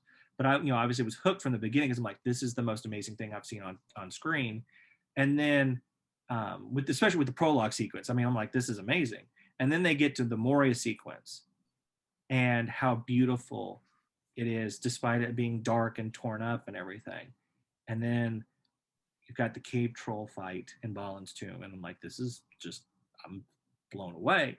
And then they decided to drop the Balrog, and it was just like, I'm like, this is crazy, and I was hooked. So the Balrog for me is like is that non-member Fellowship, like that. To be honest with you, I have to really kind of be picky about and not go buy everything Balrog because I really like that character. So you have that with the Gandalf piece that we showed earlier. We'll kind of skip that. Okay, well, now we'll get to the piece that Ben said he was the most interested in, the life size. As I get up and let one of my dogs into the office, now I want to make sure for the folks that are taking the time to watch this with us, life size Sauron bust. When I saw this get posted, I thought, oh, they're going to do like a legendary scale or half scale, but thinking, well, maybe the statue, the statues being half scale, like it'll be a half scale bust, which is still going to be massive because Sauron is a big character. I mean, obviously there's creative photography done in the films, but he is a massive character, both what we read in the books and then obviously what we see in the films. So we know he's huge. When someone said, oh no, that this is a life-size bust, like, I don't even know how a person can do something like this, because it is going to be beyond, and it looks like it has, and this is the only photo that I could find of it. I'm assuming the cape in the back is going to be cloth, I assume. But having said that, it's going to be huge. I mean, his helmet, United Cutlery is doing another Sauron helm, which I didn't grab a picture of, and I apologize. Which is half size. Yeah, and it's half size. Yeah. This is a life-size Sauron helmet, and as I said earlier, that we were kind of previewing this, when you look at a picture and you see the sheer size of something in the picture and think, oh my God, that's huge, you know it's going to be a big piece of collectible. So obviously I want to hear from both of you. Ben, you said this was the piece you were the most interested in getting. I want to hear you talk about this piece because I sense the excitement in it for you. So I just want to hear you go on about this piece for a couple minutes and tell me how much, what links are you willing to go to get this? Is there a limit on the funds you're willing to spend? Because obviously it is going to be an expensive piece no matter what they do. And I can't imagine they're going to do it in polystone because that would be super fragile, I would think. But do you have a limit on it? I mean, the price is obviously going to play a factor, but yeah, I mean, I read that it was 5 feet 8 inches tall too, just for reference. Holy cow. Which is, which is wild. And I mean, just the pose. I mean, the width of it, they didn't show that. I mean, it's got to be probably 4 feet wide. Yeah, I would guess too. So hopefully, it disassembles in some way because I already understand that the hazards of my life-size Gandalf being 4 feet wide. You just can't get it anywhere. So right. Well, and the thing too, what you're talking about there is that Gandalf obviously doesn't have sharp, pointy bits. No, he doesn't. But this does. The way that his cloak, falls on the life-size piece. Any way you turn him, he's 4 feet wide. There's no skinny way to position him into. And I mean, and this looks like the similar thing, but maybe this will have. Obviously it's probably going to ship in multiple boxes, but I don't know. I mean, the Gandalf didn't come apart and it was made as one solid piece. Oh, wow. Oh, I mean, that's going to definitely play a huge factor because that's going to affect the cost and shipping.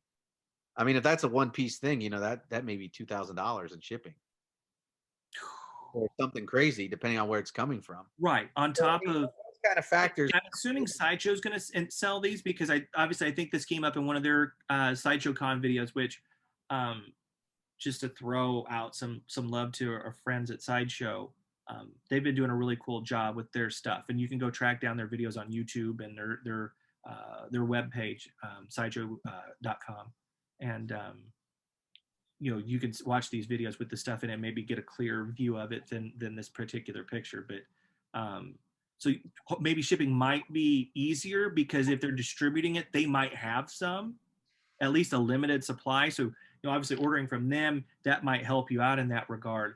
But even still, the shipping box on it, it's going to be massive, which is going to make the cost expensive because the way shipping companies do things now, it's not even based on weight anymore. It's all based on the size of the box. Cube. Yeah. And so I would hope for someone like Ben who might get this, that it comes apart and it's not one big box. Because even though it might be several boxes, it probably is actually going to be cheaper to get shipped in multiple boxes versus one big box where the dimensions of it make it $1 trillion to get. So on a scale of 1 to 10, Ben, with 10 being a high, I'm putting you on the spot a little bit. How likely, if the price isn't too crazy, would you be to get this? I would say 9. I mean, I think it's a grail of all grails, honestly. I mean, I never expected anything like this to ever be done. Who would ever thought someone would do the upper torso in one scale of Sauron as a collectible, really? Well, and I mean, like on the numbers, I mean, maybe, what's the market for something like this? Are they going to make 100 or 50? Right. That's going to play a factor too. Cause I mean, once these sell out, it'll be like the giant gentle or the gentle giant Balrog life size. You never see that come up for sale. I've been trying to find one of those for years. And, that's kind of what's playing into my decision making is when this does come up for sale, like, I don't think once they sell out, you'll ever be able to. Or, I can imagine this is a piece they'll produce in great quantity. Right. And it's definitely not going to be like, I would imagine an open edition piece where they might, if they get a bunch of orders for it on their website or through Sideshow or whatever every 6 months to go and make a run of them. I think they do like 100 of them or 500 of them maybe, and that's it. And then you get into the size of it and the stuff we talked about with shipping and everything, and that uh, it makes it a really, yeah, a potential like Grail type collectible, because the size alone keeps it from being something you're going to see in a lot of people's collections. Yeah. I mean, you have to have a very special display to show that off. And as we've shown from your stuff earlier, I mean, you have one of those displays, and the havoc that it's going to place upon you if you get it to fit it in that room, or if you decide to go outside of the room for something like that, then you got to factor in all the little pointy bits of his armor, the shoulder pads and the elbow guards and all those kinds of things that could catch on something. Or obviously, when like I have my two nephews and you guys have seen pictures of them on Facebook. I mean, I can imagine Oliver, but if I had something like this, accidentally bumping into it and getting hurt, because he's hit one of the pointy bits. I don't, it's a collectible that honestly, price wise, I would stay away from because of the price.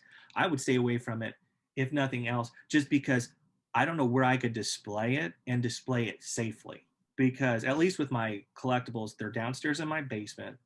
A few of them are out kind of in the area, the main area of the basement where we're doing some work on it to make it to where I can really display out there. But they're all in this little old office that's down in the basement, so they're safe, except for if I go in there and do something stupid, which I've done a couple of times and accidentally had to then fix things. But yeah, something like this would make me really nervous. I did see somebody say, oh gosh, these guys make a whole bunch of stuff, and I can't remember. Maybe it was a Harry Potter bust or something. From when I say Harry Potter, not of him necessarily, but from that movie universe. And they were quoting in British pounds, but it was like, I want to say it was like 5,000 British pounds for whatever that was. And I don't know what that translates into American, but I think Lord of the Rings is probably a more expensive property to do than say Harry Potter, because like everybody does Harry Potter stuff. So yeah, he's going to be super, super expensive. Let's see, that's the Joker. Yes, people are probably seeing all the Weta stuff. We'll get to them. I want to make sure I don't. There's the other orc. I don't remember if I showed him earlier. I think that was the third orc from Iron Studios. Let's see, make sure I haven't missed anybody. We can the Weta here, yeah. We can start going through Weta. I think we've got some back here. That's the DC. Make sure I'm not missing anything. That's Aragorn.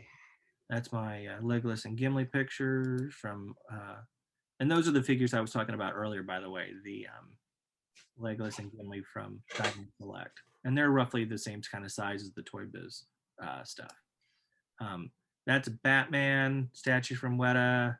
So we'll start with Aragorn here. We'll just work our way back through the other direction, even though we've kind of flashed through, depending on if people have been able to see that stuff. This is part of their Figures of Fandom line, which includes a bunch of other licenses, not just Lord of the Rings. And I want to make sure, I want to bring up my note that you guys can't see, but some bit of information I have on the Figures of Fandom stuff. They said that Aragorn, the Lurts, we'll have more information coming over the following months for our Lurts and Aragorn Figures of Fandom. So obviously they showed those yesterday, Aragorn and Lurts, and they're not up right now for those watching this. And they ask in the comments, when are I don't know. We don't know. I would venture to guess probably by fall. I would fully expect, definitely no later than the end of the year. I know that seems like it is, and it is not a long time away. But the Figures of Fandom are done with a little bit more. They're done kind of in the realistic size, at least the Lord of the Rings ones have. But if you guys saw, I know Ben probably did, Jim. I don't know if you saw the Gandalf the White and what was the other one last year? Was it The Witch King. Witch King? Yeah, they have the kind of almost like video game, those kind of like, extra stuff coming off. When this one's actually more kind of simplistic compared to those two with as far as the extra stuff. I don't know if they took into account the comments from collectors or anything, but it's just the flame is all the kind of non-traditional. The others are done like this too, as far as the realistic style with the characters for anybody that wants to go and look at those. But they had like Gandalf Staff had like almost kind of a video game type plume coming off of it, showing showing that there was action going on with his staff, and I don't remember the exact pose. But with this, it's just the flame, and you get kind of the black that's going off the end of it. I think maybe you can see on the other picture, but they're really cool. I don't think they're polystone. I can't remember exactly, but I want to say they're like a I think they're kind of like the Iron Studios, where they're like a PVC maybe type material. They're a little bit more, maybe to be able to take a little bit. I hate to say a little bit more of a beating. Yeah, no, they call it high quality PVC. There you go. Yeah. So Aragorn's pretty cool. I like Aragorn a lot. He is my favorite character in the Lord of the Rings. Well, LOTR after all. Yeah.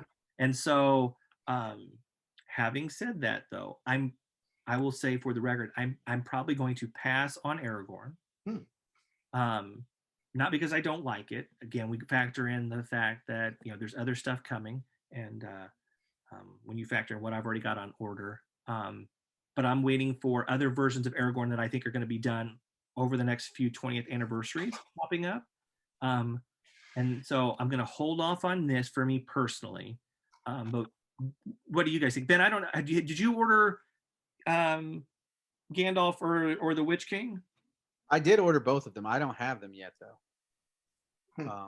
They have not. They haven't shipped yet.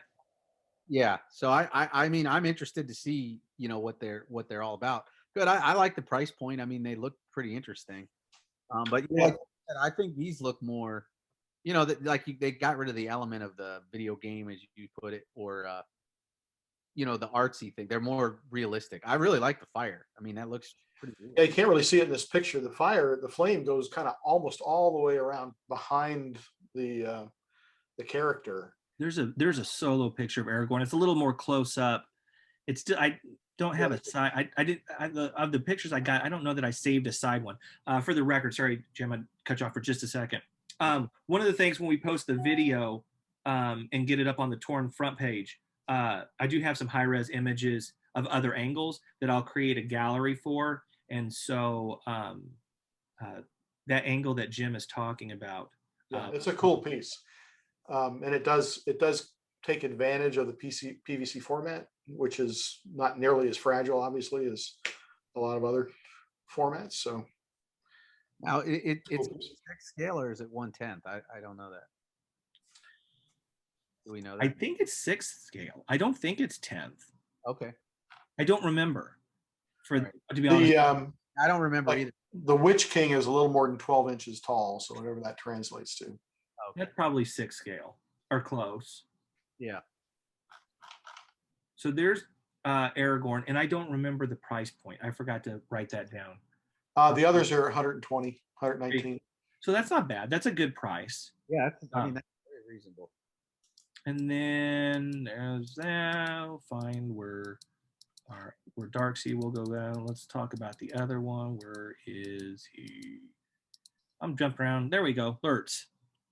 So Lurtz is the other one that got announced with in the Figures of Fandom for part of Lord of the Rings this year. Right.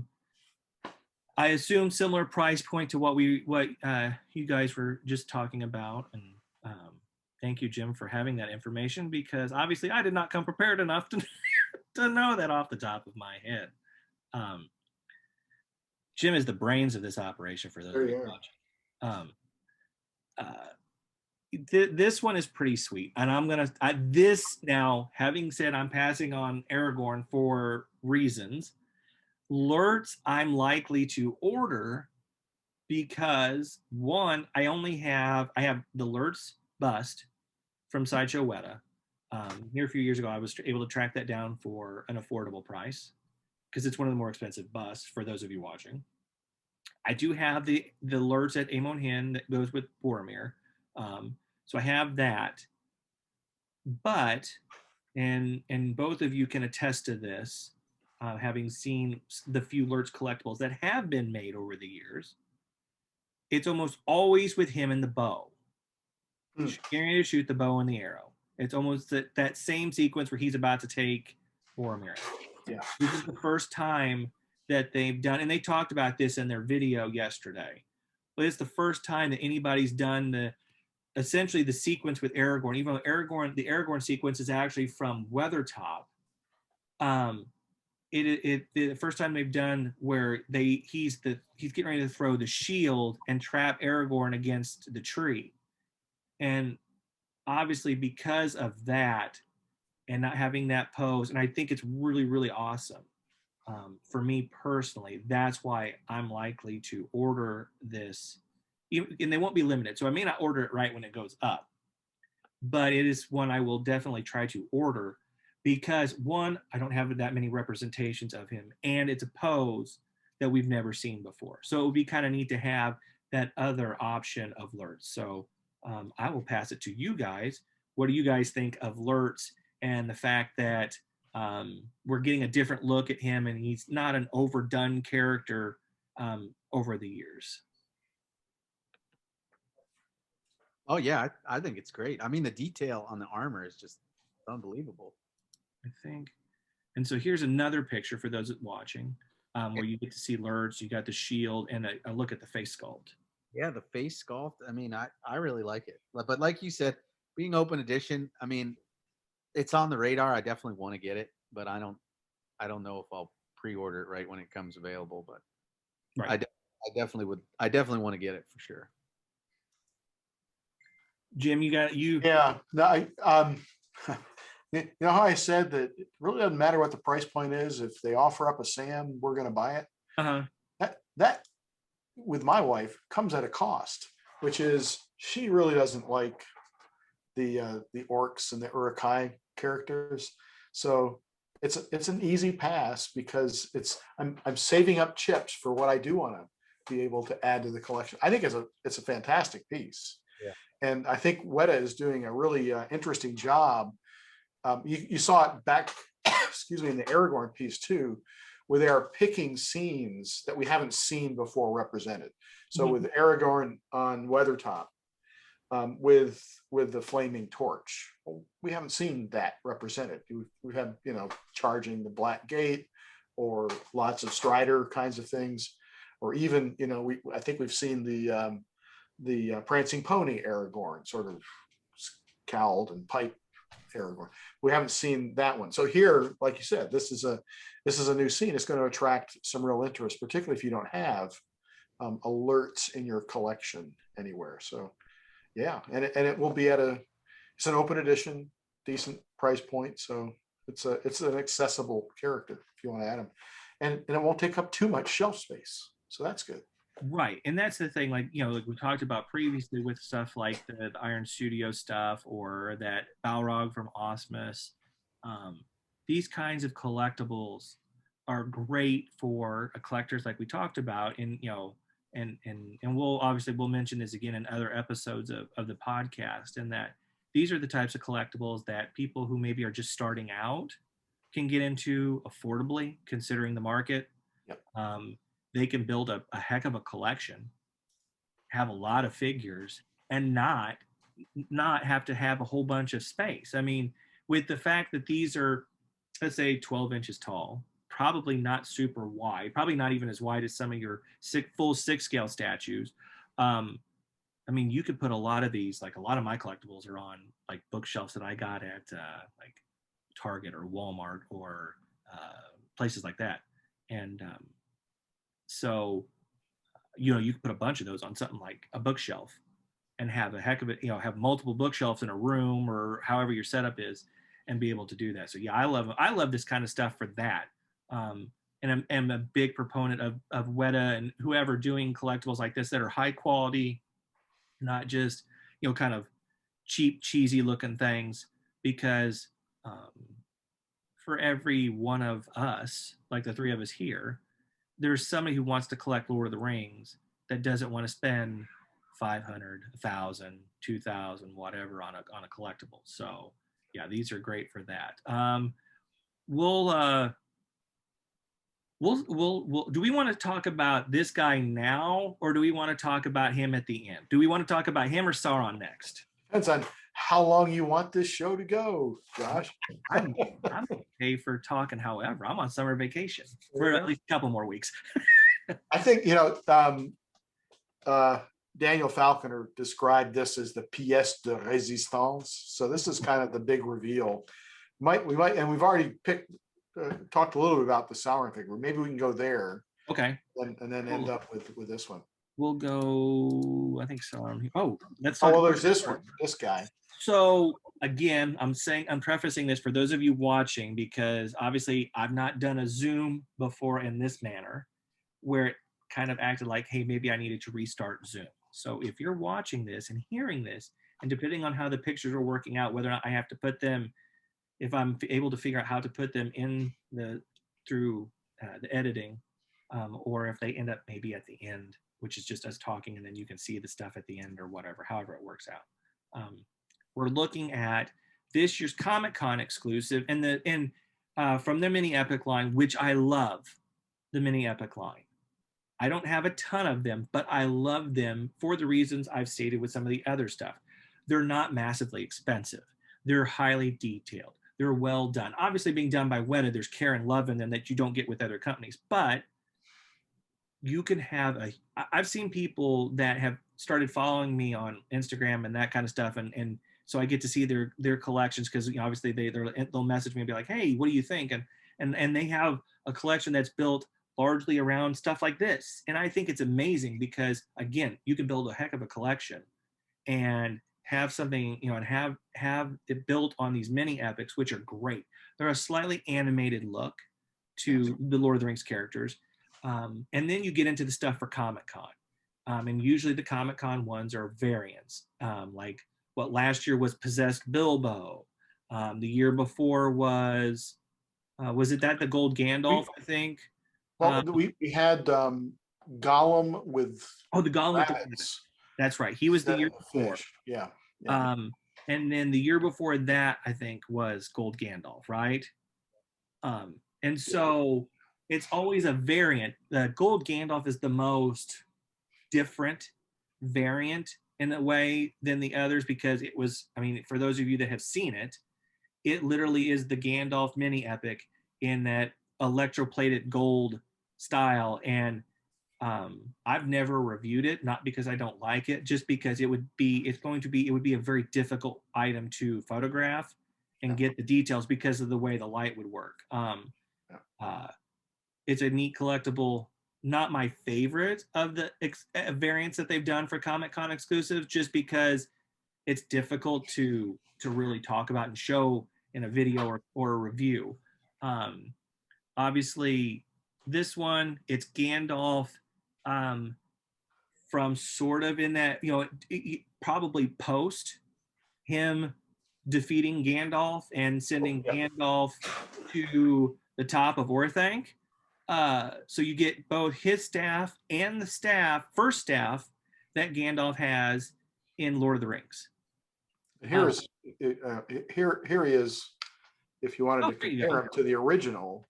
So he's it's kind of the same figure, but we just replaced the Palantir with Gandalf's staff. Yeah, what they've probably done, my guess is the mold for the other stuff is the same, and it's literally just a new sculpted hand holding a staff that's plugged into the wrist joint. Right, just like with Gollum, he's holding a couple of rabbits or conies instead of a fish. So, and for people watching this, especially if you're watching this like nowish when Comic-Con 2021 is going on, he's up for order right now. He is, going to be a limited time thing, because I think he's got an edition size of like 400 pieces, I think, or something. It's not very big. They do actually on the mini epic at Comic-Con make them limited. So it was. I heard 450, It's a We're 450. available online. You can still order it. It's sold out in New Zealand. Okay. It's pre-order in Europe, pre-order in the US. And the US is talking about early August 21. Okay. Europe is fourth quarter 21. And New Zealand is sold out. And So it's a $50 piece. yeah, and that's not a bad price. I mean, that's if you were going to Comic-Con, for those of you who have never been, that's really not a bad price for a Comic-Con exclusive. I mean, they're always, no matter what you buy from at Comic-Con, it's always going to be more expensive because it's a Comic-Con exclusive. It's literally most of the time a variant of something. Very rarely do they do a new piece. When they do, it generally creates angst and anger. And when the Hobbit films came out, they did a Thorin with his shield that you could only see the shield if you tipped the statue upside down and looked at him from that angle to see the shield. And I can remember collectors losing their minds and being very upset with Weta that because it was a limited run. It wasn't an open edition, because I think the original Thorin is an open edition, or was an open edition. And so that version was limited, and I don't remember the amount.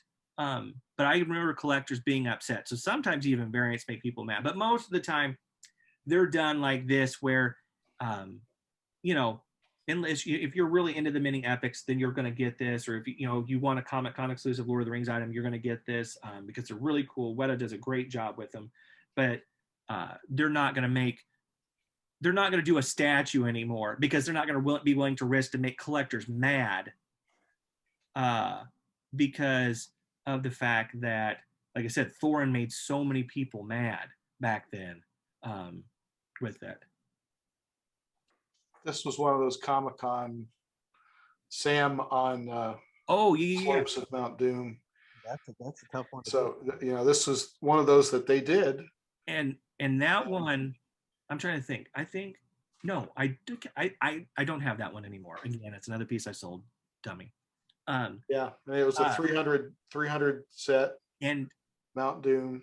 And this was a sideshow, actually. Yes, yeah, it was part of when Sideshow did.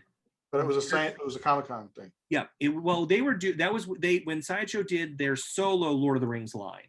Yeah. That was one, and it's super expensive. And most of the time, and that one I do remember, like the Thorin I was talking about that Weta did, it made collectors upset because it goes into what Ben said earlier, kind of that I want to have it. I want to, certain lines you want to get them all if you're into that. And people were like, because it's limited to 300, especially statues. I think statues are a little bit different breed than say like the mini epic. Like you said, this is like 450. And if people don't get it that have mini epics, they may not be super upset missing a variant like this. But you start talking about a Thorin that has the shield, even though you, like I said, you literally have to flip him upside down to see it, or that Sam carrying Frodo that are part of a statue line, you get into a situation where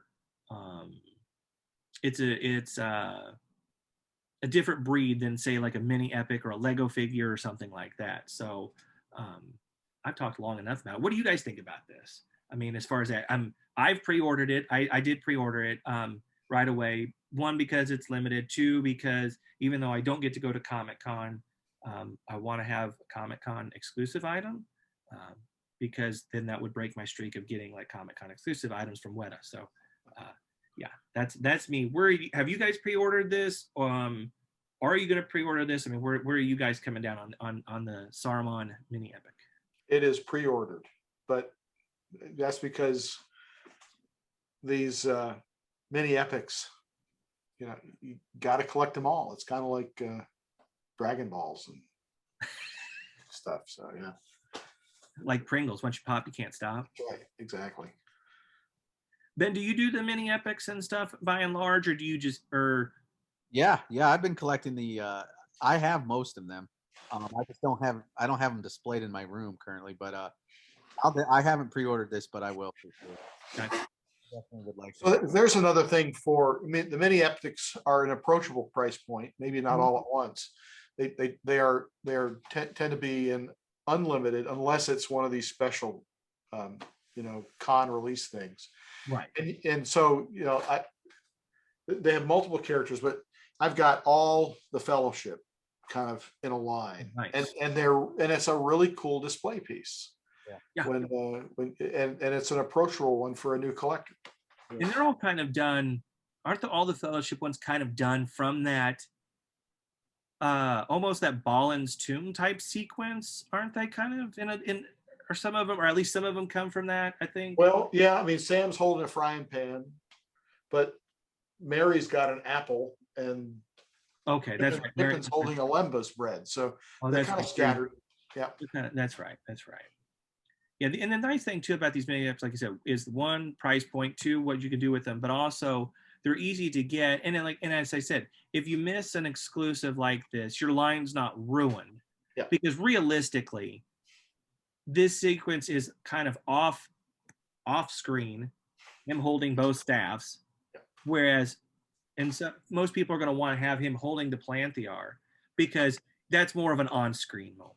You know what I mean? So I think that's one of the great things about doing a variant of a mini epic versus a statue is I think those collectors, if they do happen to miss out, their collection isn't, oh my God, I'm just going to stop now, because some people. Right. It's not a whole. And then I got another picture of Saruman here, just him by himself. You can see, so that's pretty cool. And like I said, these pictures will be individually posted in a gallery on the bottom. So let's talk about this guy. There you go. We'll talk about Superman maybe here in a little bit. Maybe just kind of show those, or I'll put those maybe at the end. Since when I sent so many cool images, I might want to. I may put those at the end. But so for those watching this that don't know, over the last, and you guys can correct me and make sure I'm right on the timeline. What, the last probably 2 years, they've started separating their lines a little bit more. You have environments, for the big stuff. You have environments, you have traditional 6 scale, you have now the classic series, which is kind of traditional 6 scale, but open editions. And then we've gotten into what they refer to as premium statues and master collection statues. And so they've kind of separated things out, and those are all over kind of a price point that starts at like $350 for the classic series up to a couple $1,000s for the master collection stuff. And I have him downstairs. He is the next statue I'm going to review, the Cave Troll premium statue. So that's the next one I've got to review. And I will admit I'm very nervous about picking him up and taking him outside and doing that because he's heavy. So that's the next one. That was the latest sent out to people premium statue. Absolutely love that statue. It's amazing. But this year's Comic-Con premium statue is the Lord of the Rings himself, Sauron. It's the first time they've done a solo Sauron statue since the Sideshow Weta line Sauron statue back in December of 2003. He was on that list of collectibles that I was telling you guys about, the Morgul Lord and all the things that they were going to be coming out over the Return of the King range, I think is what they refer to it as. And so it's a premium 6 scale statue. It's got a light up base in the lava, and you can see some of the light up effects in this image. We are going to come back to this image in a second because I want to talk about this one first. This is obviously a more traditional way that we've seen Sauron with the mace or whatever you call this particular weapon, and screen capture, that kind of thing. So he's $999 for those watching. If you're watching this currently, if you watch this in the future, thanks for watching, but he's sold out. He is up for pre-order right now. He's $999. He is what they are doing now, which some people like and some people don't. The edition size is going to be set by the number of orders from when he went up yesterday, July 23rd, through August 5th. And I don't remember what time it ends on August 5th. I want to say it's like midnight Pacific Standard Time. So the edition size will be set by that. They've done that a few times. Legolas and Gimli, which I'll be reviewing. I do have to get that replaced. I have an issue with my statue. So I have to get that replaced before I can review it. But it was set the same way, set that, with that edition size. Bilbo, the premium Bilbo and Bag End was set that way and hit just like a smidge over 1,000. Sauron is going to be done this way, where it is set by the number of orders they get, which you can get weird numbers that way, and they've done it a few other times. I don't remember all the statues they've done it with. So I want to say one of them is something like something 6. I mean, it's like that's usually ends in a 5 or a 0 when they do edition sizes. But this could be 872 or 1,233 or whatever. It's whatever weird number. So it's being done that way. It's part of their premium line. And watching Daniel and Jules talk about this and the sheer joy that they had in talking about it was fun, and listening to Jules talk about painting it. And I will tell you guys, if you ever get to meet Jules, first off, if you ever get to meet Daniel, he is one of the nicest people on the whole planet. And I love that guy, and him and I have gotten to be friends over the years, talking either at Comic-Con or through like social media. And I love talking to him. And I got to meet Jules a few years ago when he was at Comic-Con, and he gave me the nicest compliment. He's like, "Man, I love your reviews. You're so awesome." And I'm like, first off, I mean, that was an immediate ego boost for me as a collector. Like, someone at Weta that has never met me before, that doesn't know me, like, has gotten to know me like some of the other folks have, is like, "Your stuff's awesome." I'm thinking, I'm just going to stand here all day. This is amazing. But, that was a nice ego stroke. But Jules is awesome because he's so passionate about these collectibles, and watching him talk about the DC stuff and doing the Sauron and doing the different colors in the armor that you'll see in some of the pictures that we'll share. He was really passionate about it. And the armor that, the original Sauron was done in a way where it kind of was all black with some silver sprinkled in. Very cool statue. Paint job's a little The premium format that Sideshow did is very cool. I love it. But obviously the way that they had to do it to protect the armor, it's done in that really, like we were talking about earlier with the Figures of Phantom, it's done in that really high quality, like PVC type stuff, because of all the little fragile pieces on him that could be, and you don't want it coming in kibbles and bits. So first time it's been done in polystone like this size in years. So he was really giddy about that. So that's Sauron. And then before I turn it over to you guys, because I'm sitting here, I said at the beginning I could get very long-winded. And where's the other picture? Same statue. It's not two separate ones for people watching. Same statue. If you've watched some of the behind the scenes stuff in the appendices disc, I think it gets talked about there too. But they did film a sequence that they decided to axe. They basically, I think, were able to talk Peter into not doing it because it would have just completely ruined things. It was one of those decisions that was best left on the cutting room floor. There was to be a fight.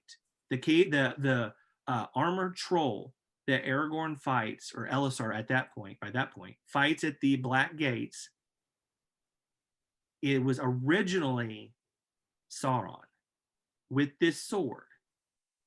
He does not have the ring because he can't have the ring because Frodo has the ring. So he doesn't have the ring. Somehow he's been able to bring himself back together despite not having the ring, and would have they filmed it. They had a fight sequence. And so this is a deleted scene Sauron, which I think is very cool. I do not plan to display him this way. I'll put it on there for the purposes of a review, but I probably won't display it. And I don't, and maybe a lot of people will and a lot of people won't. I don't know. I don't know where collectors will come down in that regard. but I do think it's a neat deal, and it's really, and both you guys can correct me. I don't remember them doing Weta ever doing switch out weapons on any statue before this. So I think this is the first time they've done switch out weapons. They usually stay away from switch out sculpts, weapons, that kind of stuff. It's basically whatever comes in the box on the original piece, which is kind of nice because sometimes, I mean, it's a pain to store that stuff away. So those are the two options. He's, like I said, he's $999, and the edition size will be set basically by the 6th of August. So I will turn this over to you gentlemen now that I've sat there and just talked about this for long enough. I will let you guys flip a coin. Who wants to go first and tell me how much you love this statue, and if you are going to order it, if you have, or if you don't, why might you not order this particular statue? Yeah, I'll just jump in quick because I'll let Ben, because I bet Ben is likely to get this one. I'm not. Back to the same reason of I don't tend to get the bad guys. I think it's an incredible piece, and I like the switch out weapon and the fact that this is the first time we've ever seen this sword in a collectible form of any scale. So I'm curious if they'll actually add that to the Weta sword collections, or if United Cutlery will be given rights to it. But it's pretty cool. And I was fascinated about the paint scheme that you mentioned, Josh, with this piece. It's a piece that's designed to give a new look as Sauron strides onto the scene. So it's not really, I guess we've seen it some in the prologue portion of Fellowship of the Ring. So, and it, it's 20th anniversary kind of vibe to it as well. So there's a lot to commend this piece. Even the cape is flowing with action. So if you want Sauron in your collection and missed him that earlier time, now's your action point. But I probably will not be getting him, mostly because of space and preserving fire for whenever the next Sam comes along. Oh, and actually preserving fire for what we'll look at in the Masters collection. Then where are you coming down on this particular amazing collection? I'm definitely getting it. I mean, I like you were saying, I'm kind of a fan of the fact that they went with an interchangeable weapon option.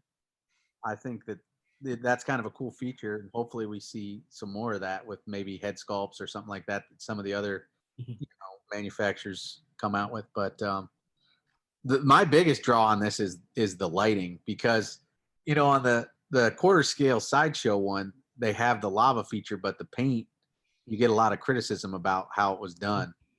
And I think with this option, you get the same effect, but you don't have to, the paint can stay the way it's supposed to. And then the light kind of gives the look of the lava. I think it's just a much cooler idea to have the light feature in there, and it gives you that same effect, but without making the paint kind of look weird. Cause that's kind of one of the biggest criticisms, I think, of that sideshow premium format Sauron. And so I'm definitely excited to get it, because I mean it's a really good looking piece. When it comes to because obviously, Jim has a focus kind of, he's got the Aemir, and he's got, as you can see, Barad-dûr and stuff. But if obviously his focus being kind of Sam centric, and as he and wisely saves his poker chips for when he has to cash them in on a Sam statue, someone like you and I, who tend to dab into getting the Saurons and some of those, obviously it being part of the premium line makes it a little bit cheaper than, say, some of the Master Collection statues we've seen. Still not super cheap. Like I said, he's basically $1,000. I think that my deposit was $150, so I think I'm still going to owe about $850 or so when he ships. So I mean, it's not like he's even still going to be cheap when he ships, paying a non-refundable deposit.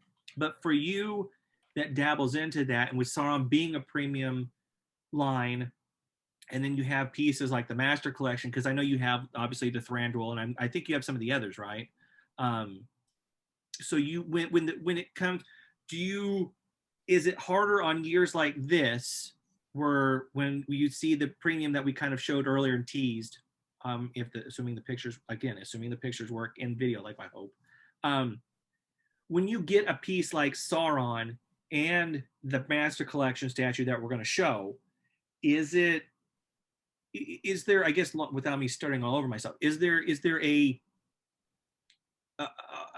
give and take you do internally, because as someone who dabs into both of those, or is it really easy in this instance because both collectibles are so iconic, so important to the story, that it's more about, yes, I have to get both of them because of that, or is there some give and take in that I'm gonna, one has more of a priority over the other? Well, I mean, with the new releases that they're coming with, there's so much detail and I guess the modernization of their technology that there's nothing that from the past that compares to these new pieces. Like the way that they're bringing them, obviously they're some of the poses are similar, but the way that they bring them, it's hard to say like, yeah, I have a Sauron, but I don't have anything like this, or and that Master Collection piece is mind blowing. None of us have anything like that. So it's definitely harder to and obviously the expenses keep rising as well. Mhm. So it's multi-tiered, but in recent years I've been lucky because I've been able to afford everything essentially. Right. But I think now though I'm going to have to make some tougher decisions because of the way it's going, because you have like what we talked about earlier, the Infinity line, and you got Prime One. I've ordered most of them, but I mean I've cut back on those too. Like I just it gets so much. Mhm. And I mean I think we're pre-ordered out 9 of those statues already. Yeah, there's they've announced quite a few, like, and so, and that's kind of what I was wanting to get at. Like, I mean, obviously in this instance, I think it's probably a scenario for someone like yourself where it's two iconic characters. You kind of have to get both especially for the type of display that you have, and as many iconic master type pieces that you have in a collection like yours. I think both of those, I think for you, those are like two pieces that have to be in a collection when you're able to build it out the way that you have. Yeah, I have every Master Collection piece to date so far. So you got to keep that going. You have to keep the streak. I'm stuck now. I mean, That's right. Now you're stuck. In for a penny, what is it? In for a penny, in for a pound, or whatever the saying is. Flying a sinker on these Master Collection pieces now. And so, right, so you have to get those, and then they throw in curveballs like this Sauron. So you're stuck now for a double barrel of boom to your pocketbook. For me, actually, the first thing I did on Sauron when I was going through the ordering process, because obviously with him being out a couple of weeks, I knew I didn't like. There wasn't that panic of I've got to get my order in because I don't want it to sell out in minutes. For when Treebeard went up, I literally had him. He went up and I was at work. I was school. Obviously during when school year was still going on because it was I can't remember exactly when he went up, but school year was going on, and I put him in my cart before I left work, and I thought about it. I live 40 minutes away from where I teach, and I thought about it the whole way home. And I decided when I get home, I have to pass on him just because I was trying to finish off, like I said earlier, paying off some debt from buying statues over the years and some stupid purchases in other areas and that kind of stuff. And so I was like, okay, I know there's going to be other things I want down the line. And I can't remember what else came out that year, but I decided I kind of want those a little bit more than Treebeard, even though there's literally video of me doing when I saw it unveiled. Right. Athilden on the Flame has the Josh seal of approval now, and it's me with that look on my face. So I loved it, but I canceled. And within, I'm not kidding you, from the time I got out of my car in my driveway to my door in the front of the house, he sold out. It was that quick after taking him out of my car. So, but I looked at, so having said all that, I took my time with Sauron because I knew he was going to sell out. But I ended up, I first wanted to see where like payment plans would be, because obviously Weta does that, and that makes it a little bit easier on pieces like this. I'm doing the payment plan with Bilbo.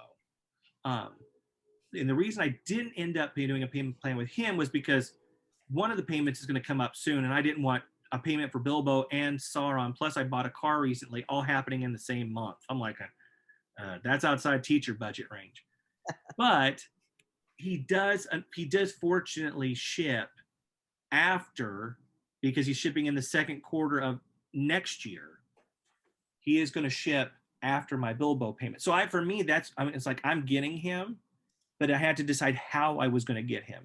And I think that's something else collectors have to think about too when it comes to statues like this.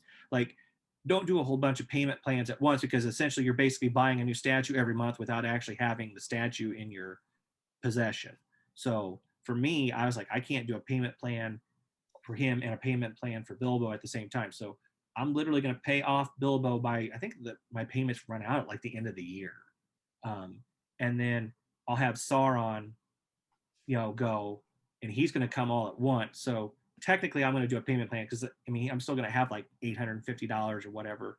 So he'll get broken up over a couple months. And hopefully in that time period, I'll be able to, you'll be another statue where you have to think about how you're doing it. So yeah, for me, that's how I approach Sauron. And which then leads me to, and do you guys have anything else you want to add about Sauron before we move to the star of the show, maybe at least from the Weta? So let me go back to that. For a minute. I want to start with this photo for those watching this. This year's Master Collection piece is the Escape Off the Road. Now, Sideshow Weta did a plaque years ago. The Escape Off the Road plaque, they did it in that faux bronze, and it was literally just basically, they did it in that relief style where some of it, like the orc is sticking out a little bit and stuff, and it's the orc. You mean the Nazgul? The ringwraith. Sorry, I said orc. Ringwraith, and the hobbits under the tree root. And that was it. 20 years later, we're now getting this beautiful Master Collection statue done in color this time. His hand is sticking off the tree log. And I know a few people that are upset about both hands not being on the tree log and it appearing like he's almost realized the hobbits are there. I think your mileage is going to vary on that depending on the collector. But there is, I want to make sure I have their wording correct. On the Master Collection, Escape Off the Road is live on our website where people can register interest. Right. So, and it won't, and I don't believe usually when they do that, they have a price announced yet. They do not yet. No. So the others have been what, anywhere from, I think Gollum is the cheapest at like 1,300 or 1,500 or something like that, maybe. Well, you're looking at the guy who bought them all. So Ben. $99. And then Thranduil last year was Thranduil. Is he the most expensive one they've done yet? Yeah, he was 2,700. Right. So we're looking what, between 1,500 and 2,700. Yeah. So that that gives you a range. So this is probably going to be somewhere in that. I think it'll be less than Thranduil because it's not as tall. I mean, there's a lot of detail in it for the tree root and the horse and everything. I mean, there's a lot going on. I do expect it to be less. Obviously, it's going to be limited when it goes up because all of these are. What's the biggest edition size on those, Ben? It's Thranduil. Well, no, it's Gollum at 589. Gollum's 589, and then Thranduil is 400. Gandalf on card is 300, and then Treebeard is 333. Okay. So yeah, so they're basically, they're small edition sizes, and that goes into partly why they cost so much because they are limited. But this is one of those. This is, I don't want to say it's the next line up from the premium statues because that makes it seem like the premium statues aren't. But they throw a lot of things into the master scale collection pieces that they might not in say like the classic series, where those are $350. Maybe is a better way to compare them. But this is a pretty incredible piece.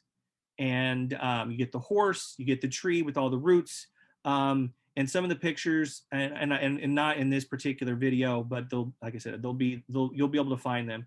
You've got like the bugs crawling on them, and you got the face sculpts and all kinds of stuff. There's a backside to this. I didn't include that one, but there literally is a backside to the hill. You can see the ringwraith's legs and stuff, and the other side of the horse, and the backside of the hill, and there's carrots and mushrooms and all kinds of stuff. So it's a pretty incredible piece. And I, unlike Ben, I've done the opposite route. I have not gotten any of the Master Collection statues, because for me, it's always been, do I throw, one, financially, it was a different time for me than it is currently, but do I throw all my eggs in that particular basket for the Master Collection and not get stuff coming out like, what year was, I'm trying to think, I can't remember the Master Collection. Was Treebeard the same year as the Mouth of Sauron? I don't remember. I think it's somewhere around there. Anyways, so like pieces like whatever the Master Collection was that year, and then you had like the Mouth of Sauron Steve, which is a piece I personally have been wanting for eons. And it was like, I'm not skipping on that. And that piece was like $650 or whatever, and getting the other. So yeah, the Master Collection pieces are amazing, and I just appreciate them in friends collections when I get to see pictures like Ben or Jim. I get to see, pictures of your Gandalf on cart and stuff like that. So I get to live through that. So that's kind of where I come down with the Master Collection statues. I think they're amazing. If the folks at Weta ever decide they want to send one to somebody for a review, you have my address, and I would gladly let you send me one. I'm just being funny. Hopefully people don't take me being serious, like trying to be a jerk about it. I'm kidding. I that would be a crazy ask, and I would be, honestly, I would be very rude for actually asking that. So I'm joking for anybody watching. But they're really cool. I love them. I think they're great. And I say kudos to anybody like Ben or Jim who have at least one or multiples, because I think they're amazing. And the level of craziness that they throw into them is exceptional. So I will now turn it over to whichever one of you two gentlemen wants to go next and talk about this amazing collectible, because I think this is more because of Sam being in it and Ben with having all of them. This is a conversation you guys should carry more of, because you sound like you both may be owners of this in the future. Yeah, we will get this piece. I have wife approval for this piece. Unlike Ben, and you can speak to the others, we only have one other Master Collection, and we got it because it was such an iconic moment, and that's the Gandalf and Bilbo riding up on the cart. And honestly, the Master Collection pieces are so immersive. I think we saw one. I don't know if it was a video or we saw it in person, but the Gollum piece that Ben has is it's just extraordinary. Just in the activity that's going on in the pool alone. So I actually saw in the Gandalf and Frodo on the cart, I saw like an eBay listing for just the base, because the base is pretty cool. I don't know why anybody would buy just the base or whatever happened to the actual cart, but it's really that cool. And this piece, as they were describing it, the punchline was, this is a full 360-degree piece. Mm-hmm. So a lot of our collectibles we kind of put in, and actually there are a lot of our collectibles that you have to decide which way am I going to show it, especially on the environments. And sometimes I put some on a little rotating basis so I can look all around it, or even some of the figures like Galadriel, Dark Galadriel with hair flowing back, and you want to be able to see the whole thing. This piece is like coffee table piece. I'm gonna have to think about where I want to put it, because there is a lot of activity that's going on behind the scene from what you've got here. I think the clincher for my wife was that there's a little rabbit back there who's hiding from the Nazgul. And so and then for us, well, it's got Sam, so we got to buy Sam. And it's such an iconic moment. It's the first encounter with evil, with the depth and the darkness of what's going to be, going through the entire book or the entire movies. So it's one of those gotta have it moments. So it's definitely going to be, we'll find a place for it somewhere in our house, maybe on a coffee table. And before Ben chimes in, I have a question for you on this particular collection. Obviously, Sam's in it, so that's one of the reasons why it's something that would end up in your collection. But that being said, take Sam out of the equation. Yeah. Is it still something you would want to have? Kind of like you talked about with the Frodo and on the cards. Is it one of those iconic moments that when you take Sam out of the equation, it's something you as a collector would want to buy? Obviously, you have that connection, but right. Out. Is it something you would buy minus Frodo or minus versus the other Master Collection pieces that we did not buy? Yes, it would be. And I say that just because the other Master Collection pieces are really, really cool, and I love especially the Treebeard piece that you almost bought, because it also is an iconic moment. Mm-hmm. But this one, as far as the core storyline, is really an effective moment. So yeah, we would be thinking seriously about it, even if it didn't have Sam. Very cool. Very cool. Well, Ben, as somebody who does have all of them, obviously, as we said, once you pop, you can't stop. In for a penny, in for a pound. Insert your term here. This is one of those iconic moments, and for me personally, if money was no object and that kind of thing, I would get this without a shadow of a doubt. But I want long, drawn out. Do not be afraid to be long-winded. Tell me why you're getting this piece, what it means to you, all that good stuff. Well, like Jim said, the detail in this piece, not just on the focal front view of it. It's just so impressive that the amount of detail that's added to the backside. And we haven't really, you got the pictures on the website, but I just can't wait to see it firsthand, exactly. And like he was talking about the Gollum piece, that personally is my favorite Master Collection piece because of the fact that it has, if you could spend maybe an hour looking around that statue and just see things that tie in and, really draw you into the piece. There's all kinds of things going on under the water. There's the fish hiding in the hole. There's all kinds of, and the rings on the rock. There's all kinds of cool things on that piece.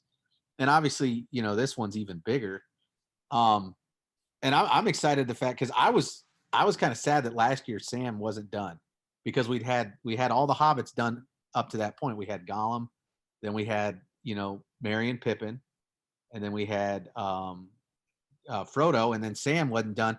I was hoping it'd be like Sam fighting Shelob. That's kind of. I kind of expected that to be. I think that piece will be a Return of the King. Yeah. In the 20, either a premium piece or a Master Collection. Oh man, now you're costing me money, man. Yeah, well, start saving that money, buddy. Because I think that's coming. I honestly can't imagine. Not to sidetrack the conversation for a minute, and I apologize for doing that. I fully expect that to be a Return of the King 20th anniversary piece. It honestly. I don't know if the folks at Weta how much they'll watch this, because obviously, I'm not gonna lie, this has been amazing. We've been talking for 2 hours, and so if they make it this far in the video, then I would implore them to do that piece, and even if it's a Master Collection and I can't get it, that's one of those pieces. I think it's a missed opportunity if it doesn't get done. If you don't do Sam versus Shelob, and maybe one of his most, if not his most pivotal moment in the trilogy, that I think you're missing a massive opportunity if you don't do them. And you guys have those little, I forget who put them out now. You guys probably know the little painted lead pieces Oh, they're like, is it Games Workshop? I think maybe they did that. Somebody was doing it. They were releasing a magazine. I've got Sam and Rosie and a couple of different versions of that. But I got the Sam one, and he's holding up the file of Galadriel and his sword. Mm-hmm. And I've also got the Shelob piece that I think Sideshow put out. And, and I put little Sam onto the Shelob piece because I want that scene so much. So yeah, I fully expect that. And it's the kind of piece to go with what Ben was talking about. And Ben, I want you to chime more in on this particular collectible one, because I want to hear from you more. And since you're taking time out of your evening to be the guest on this episode, with this kind of, but that's the kind of piece I think that they do for this. So for this type of master line of collectibles and stuff. So Ben, I want to hear more from you about this piece, like as far as like just anything. I mean, tell me more. I want more. Well, yeah, like I was looking on the information that they provided on the website. I mean, this piece weighs 76 pounds. holy cow. I mean, that's heavy. I mean, the dimensions aren't nearly as big as Thandril was, but this piece is way more in that, tighter space. Mm-hmm. So, I mean, that's going to be a wild thing. I mean, maybe they'll be able to ship it in one box. I don't know. I mean, that's wild to say, 75 pounds. But I really like the fact that they added the steed in the background.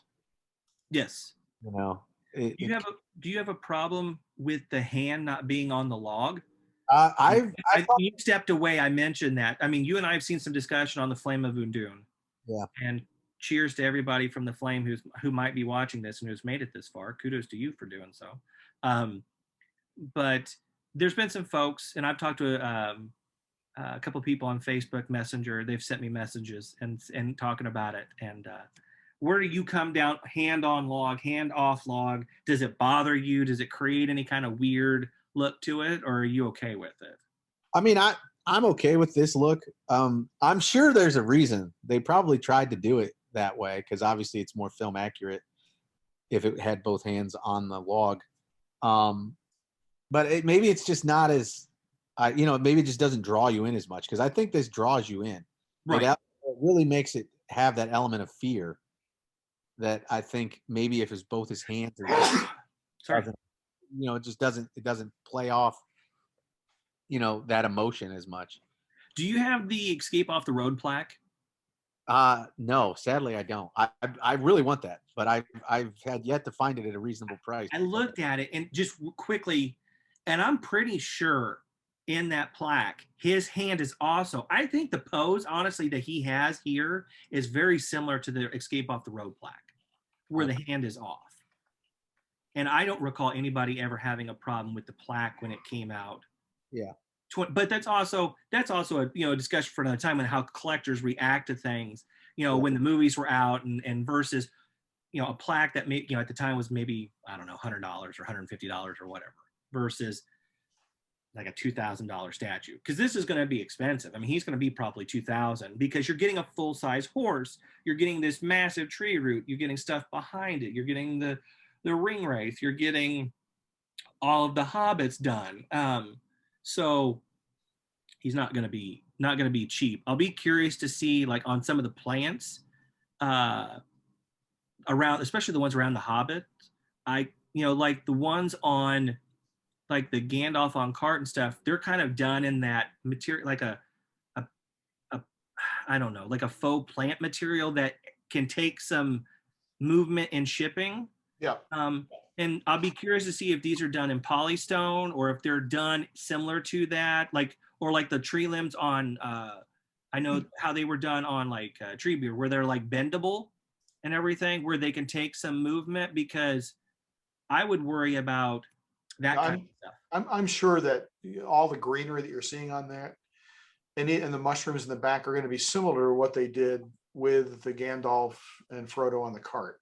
And so they are, I guess, of plastic of some kind of material. It looks good. It's realistic looking, but it's also movable, and it's not, if you hit it, it's not going to chip off and you say, oh great, now I got to glue this back together and paint it or something. But yeah. Nice. Yeah, that's kind of how I expect. So yeah, this is a very cool collectible, and you know, like I said, kudos to those of you that are getting it. Um, I would absolutely love to, and it's one of those things. Like I said, for me, if I didn't already have Bilbo on order, and I didn't know that was coming, and stuff, You then might have. I might have considered it. And what, like what Jim was talking about when we're saying about um, the the Sam fighting Shelob and being a piece, like where it's going to be impossible for him to say no type situation. Eventually, I expect Weta for like a master collection piece, especially a master collection piece, to do something similar, like, to be honest with you, what Prime One is doing with that Gandalf versus the Balrog. And Yeah. at that point, yes, that's probably one of those pieces where it's like, yeah, I won't, will, I will have to say yes. I mean, so I'm not giving Weta any ideas because, I mean, and wink. But, By the way, Josh, I looked up that plaque, and it is uh-huh. a one hand on log, one hand off. Okay. It's more of a two-dimensional. It's not, this kind, and it's more of a drawn backhand. Okay. But it's not two It's hands similar on. to that, but it's similar to how they did this. Okay, so that makes sense. So it's kind of a similar pose. So that makes sense. And collectors are different. Like I said, I mean, I've seen, it's funny to read everybody's opinions on this because it varies so much. I mean, some people have a problem with the horse. They don't like the hand not being on the log because it's not immediately seen accurate. And but there is reference that in the process of Weta being involved with Lord of the Rings statues, they've done kind of this scene in some way where the hand is not. I think we've covered. Oh wait, there we go. So here's a picture of, and I'll try. Like, I really hope these are popping up in the video and we don't have to edit these in. But here's a picture of the hobbits and how well done they are, and the moments that you can, you got Sam and kind of doing what he, kind of scared and kind of staying within himself in that moment. Merry kind of looking over, Pippin being Pippin. Harry's looking at the spider on his shoulder, by the way. That's right. Yeah, he is at that moment. He's looking at that. That's right. And I supposedly the spider's in there somewhere. Oh, it's not right. Yeah, it's right on his shoulder. Is it? Oh, yeah. His shoulder. And then there's worms and stuff down on this. Down on the ground. Yeah. Apparently there's a centipede in there somewhere. I think by one of his toes, it looks like maybe there's there. Oh, yeah, got, a few got, Frodo about to put the ring on, which obviously is what has really gotten the ring race attention in that moment. And it's just, they look really, really cool. I mean, that would be a cool statue, honestly, in and of itself, if you just did the hobbits and done like that. So that would be really cool. Here's one of the Comic Con at Home Unleashed pictures that they shared, where you could see the horse's face. And again, if these images will either be edited in, and some of them will be in the gallery at the bottom on the OneRing.net's website. So that's where we'll be posting a lot of this stuff. Let's see if I got anything else that I have forgotten. We got the Superman stuff, and I told Weta, I said, they asked me if I would mention, or would want to mention something. I'm like, yeah, I'll show, I'd show them off and talk about them.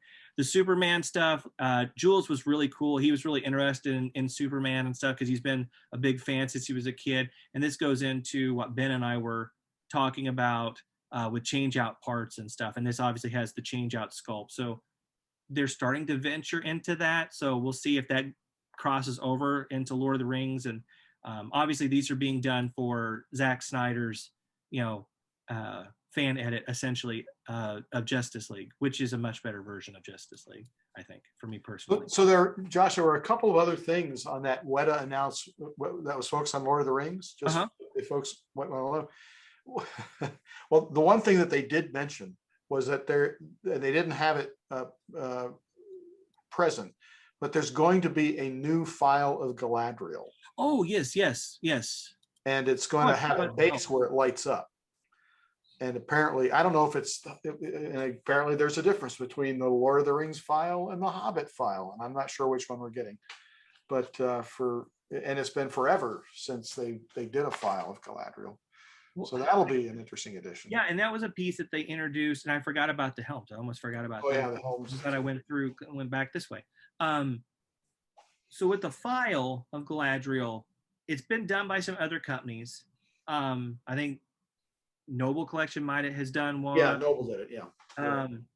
And Weta's is going to be. I think they said it might be glass. Yes, it's going to be glass. And which is, I think that's going to be cool, and that's a piece that I would definitely be tempted in because I think it's one of those prop replicas that would be really kind of neat to have. Sam, file. Right. Gotta have it. That's a piece I think that you have to get for your collection because I mean Sam has ties to it, so you're in for another one. I know. I could live through some of your guys' stuff too. This is amazing. And the other weird thing is, I'm pretty sure it was staged, but Daniel Falconer, as he was walking over to reveal, I think it was the Sauron one. So went back and watched that video. Go ahead. The paint guy was painting something, and they did this little scene. It's somebody's throne room, I think. We went back and looked at it, and people brought it up on the forums, like on the Flame of Endune where Ben and I post. It is the throne in Orthanc. It's Saruman's throne. Okay. And so most likely that's going to be some kind of premium piece-ish. It's definitely not going to be classic series. And I don't think it'll be a regular 1/6.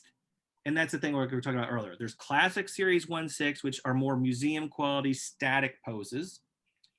The regular 1/6 can have more movement flow to them. Then you have stuff like Sauron, which is a premium piece and has lights, or the Cave Troll, which has a couple of the orcs, and it's a massive piece, so it kind of fits under that. And then you get into stuff like the Master Collection. So most likely it's going to be, I would venture to guess, a premium piece. But it's Saruman's throne, and oh yeah, those two were totally staged. That was hilarious because that was staged as all get out, and they like to do things like that, and especially in those kinds of instances where, and Ben can attest to this, having posted on the Flame of Endune, for quite a while now, like myself, and reading Daniel Falconer's thread, and he likes to drop teases in those threads and let people decipher what is being said. So that was a total Daniel being silly, Jules kicking in with it as well, and that'll be an interesting piece, and that's a piece that I could be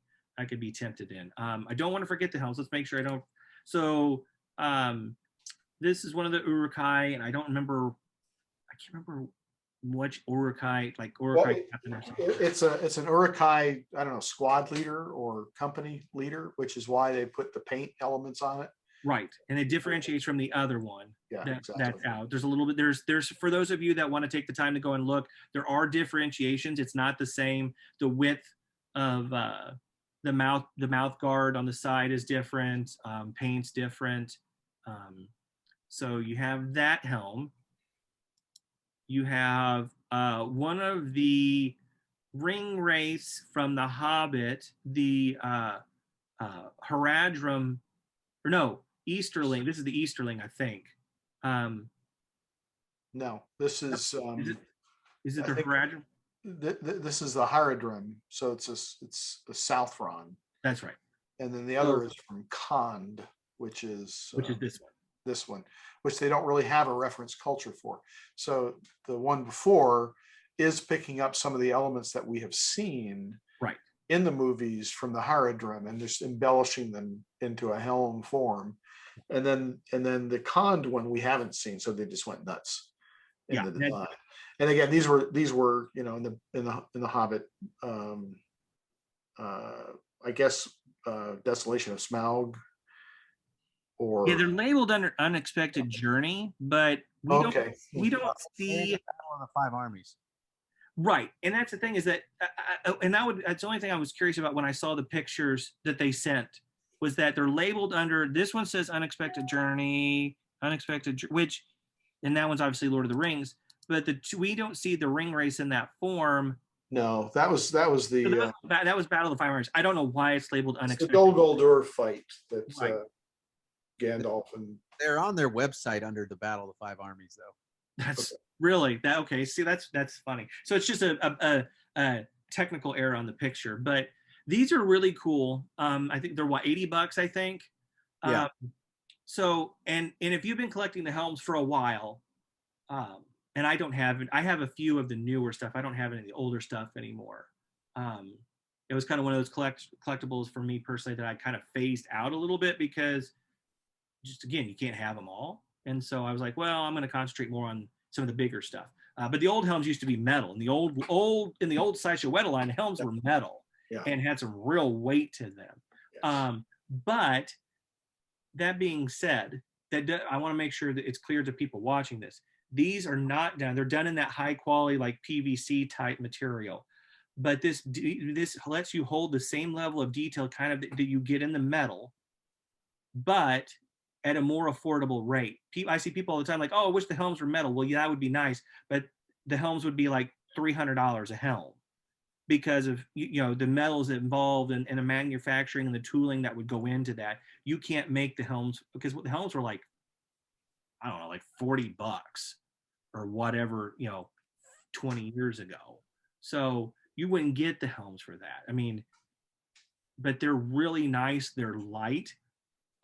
They hold a ton of detail. They're obviously another one of those kind of smallish, affordable collectibles that people can get, have a bunch of, and not take up really a lot of space. I mean, and like if you like the office that I'm in, you could have a ton of the helms in here and you wouldn't be taking up a bunch of real estate. So they're really, really neat. And I want to make Do you collect the helms, Ben?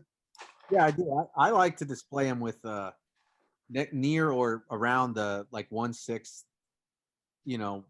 character that I go with. Obviously, there's no 1/6 character for some of these helms, but I'll put them with like my ring race or something like that if I did, when I do pick them up.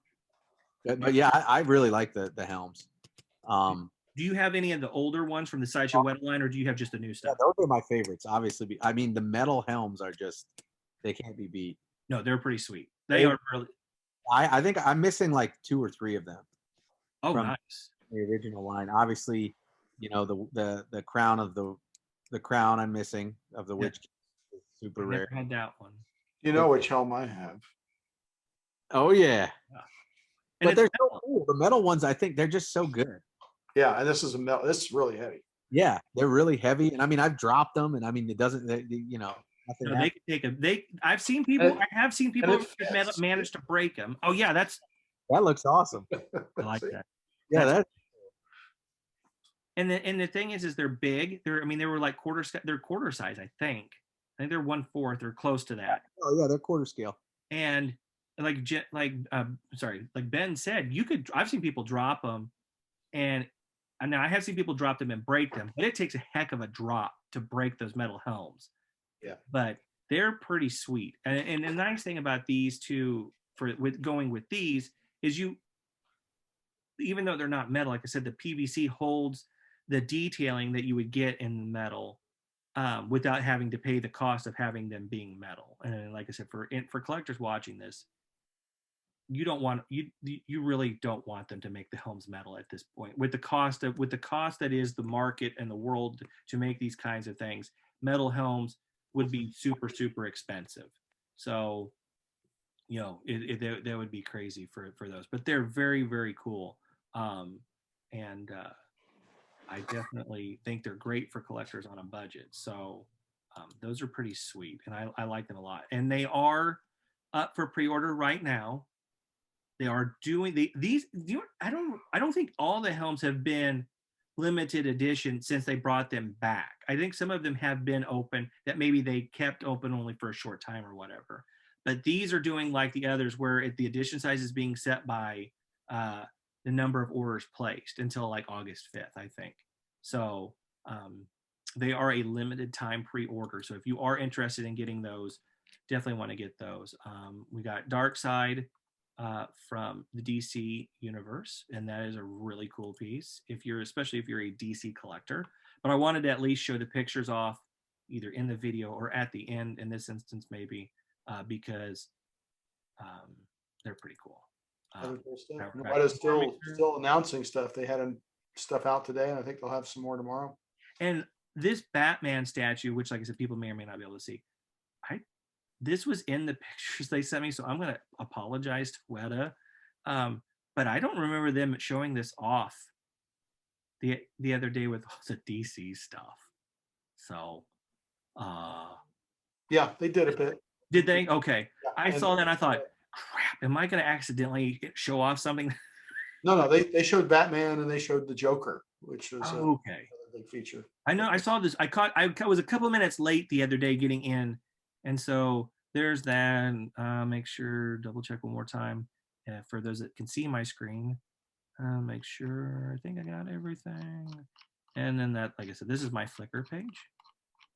And I have my Balrog there. So I'm going to hit stop share.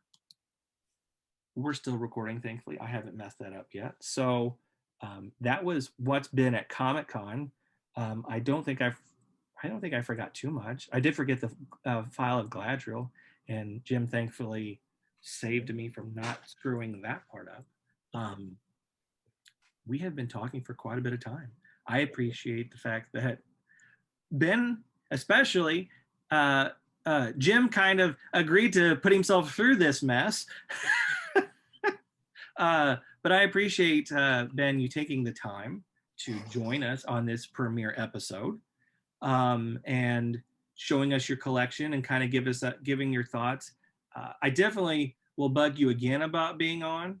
Maybe we'll do some kind of like where it's you and me and Jim and some of the other collectors, and we'll just have a big, multi-person chat just about collecting in general on one of these topics that Jim and I have kind of been bouncing around. So we definitely want to have you back, if you're willing to come back and put up with us, especially me, since I'm obviously very long-winded and chatty.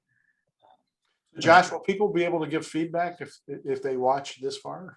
Yes, if you have made it this far, and if you have, thank you. What will end up happening? So just for the recording for anybody watching this, my plan for this is, after this is done and sit stop, obviously it's going to save the computer, and then I'll put it into Movie Maker and figure out if the screen capture stuff, the screen sharing, I should say, didn't work, how I can put those in, because for the record, I have not done that really in any of my reviews. So I have to figure out with Movie Maker how I can do that, if I can do that. Otherwise, the pictures will probably be maybe either at the beginning or the end, with maybe me mentioning, hey, I couldn't figure this out, and so you're going to hear us talk about the stuff and whatever. Hopefully I can figure out, or maybe Justin can help me. And then the comments will be, obviously this is going to go up on Facebook as well, as far as the link to the article. So there'll be comments people can share on Facebook, in the comment section, obviously in the comment section on YouTube, for those that are that find it just straight on YouTube. If you have ideas for future episodes or whatever, you can contact like webmaster at theonering.net. If you just want to send a generic, my email is lsr@theonering.net. I may be making a mistake by telling everybody my email, and I'll just get some random weird stuff now. But if you want to send it there, I won't give everybody's email, because I don't want everybody to be getting random emails. Hey, Jim, if you want to give yours, you can do that too. I don't know if you want to do that. I think they got enough. So those are just ways to get a hold of us and everything, and comment and kind of let us know. I will say that one of the things that when I popped on Torn Tuesday, one of the things we'll do is, obviously that got brought up by a lady collector in that audience that night, was making sure that we include female collectors, and there are absolutely female collectors among us, and we definitely will. It won't always be just three dudes talking about collectibles, because there are, like I said, I have a very close friend of mine that's like family, that she has an amazing collection. Now, I'm not gonna be able to talk her into coming on this, because that roomie does not do those kinds of things. So but if you're a female collector, please be, and you're posting in any of the groups that you might see this in, or if you see it on YouTube and you're interested in coming on and we have a topic, then definitely want that as well, because it's not just, this isn't just for guys. So that's important to show that, it's not just guys that collect, but like I said, YouTube comments, Facebook comments, email are ways to get a hold of us and let us know, what do you want to see?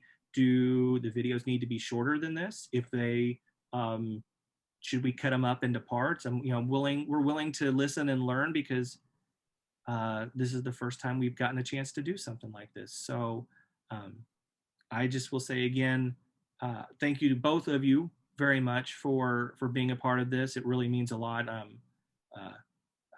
The support of my fellow collectors and helping me to be not nervous in doing something like this. It means a lot. So I thank you both very much for joining us. For anybody watching this that has been supportive of collecting the precious, your support is very, very appreciated. And it makes it to where I want to drag statues out in, like it is right now in Missouri, where I literally sweat through my t-shirt and a washcloth doing the Legolas and Gimli review last night, because it's like 95 degrees with 100% humidity here in Missouri right now. It makes it worth doing it. So thank you guys for doing this. And if you guys have anything, I'll let you take us out. Yeah. Send us your questions. Send us what you want to hear. Talk about. Ben, you got anything for anybody on the way out the door? I'd just like to, thanks for inviting me. I had a great time, and I hope maybe one of these years we can meet up in San Diego Comic-Con for real. That would be fantastic. Do something cool like this, down the road. And I wish this great success. I think this is a really cool idea. And a couple of other collectors that I've talked to were real excited to hear that something like this was going to come out. So, there is definitely a market for it. And, I look forward to seeing the episodes. And I definitely would be interested in coming back and hanging out with you and Jim again. Awesome. Cool. Well, like you said, thank you guys again. Appreciate all the support. Just for the record, I don't know how often this will come out. We'll be doing this. That's something Jim and I have to talk about. Obviously, Jim, we're as has been said before at the OneRing.net, we're all volunteers. I'm a school teacher by trade. So when school starts during the week is a little taken up. Jim has a job and a life that he has to live. And so it could, and it also depends on how often collectibles come out. If we may save up like we did tonight, where we have a whole bunch of stuff to talk about, or a topic that can go, but I don't know. I don't know. Hopefully it'll be every couple of weeks type thing. If you guys really love it, it may be more than that. So I don't know. We'll see. Till whenever the next time is. Thank you for watching this, for making it all the way to the end. If you did, it's the length of your favorite feature-length motion picture. Take that in game. Till the next time, guys.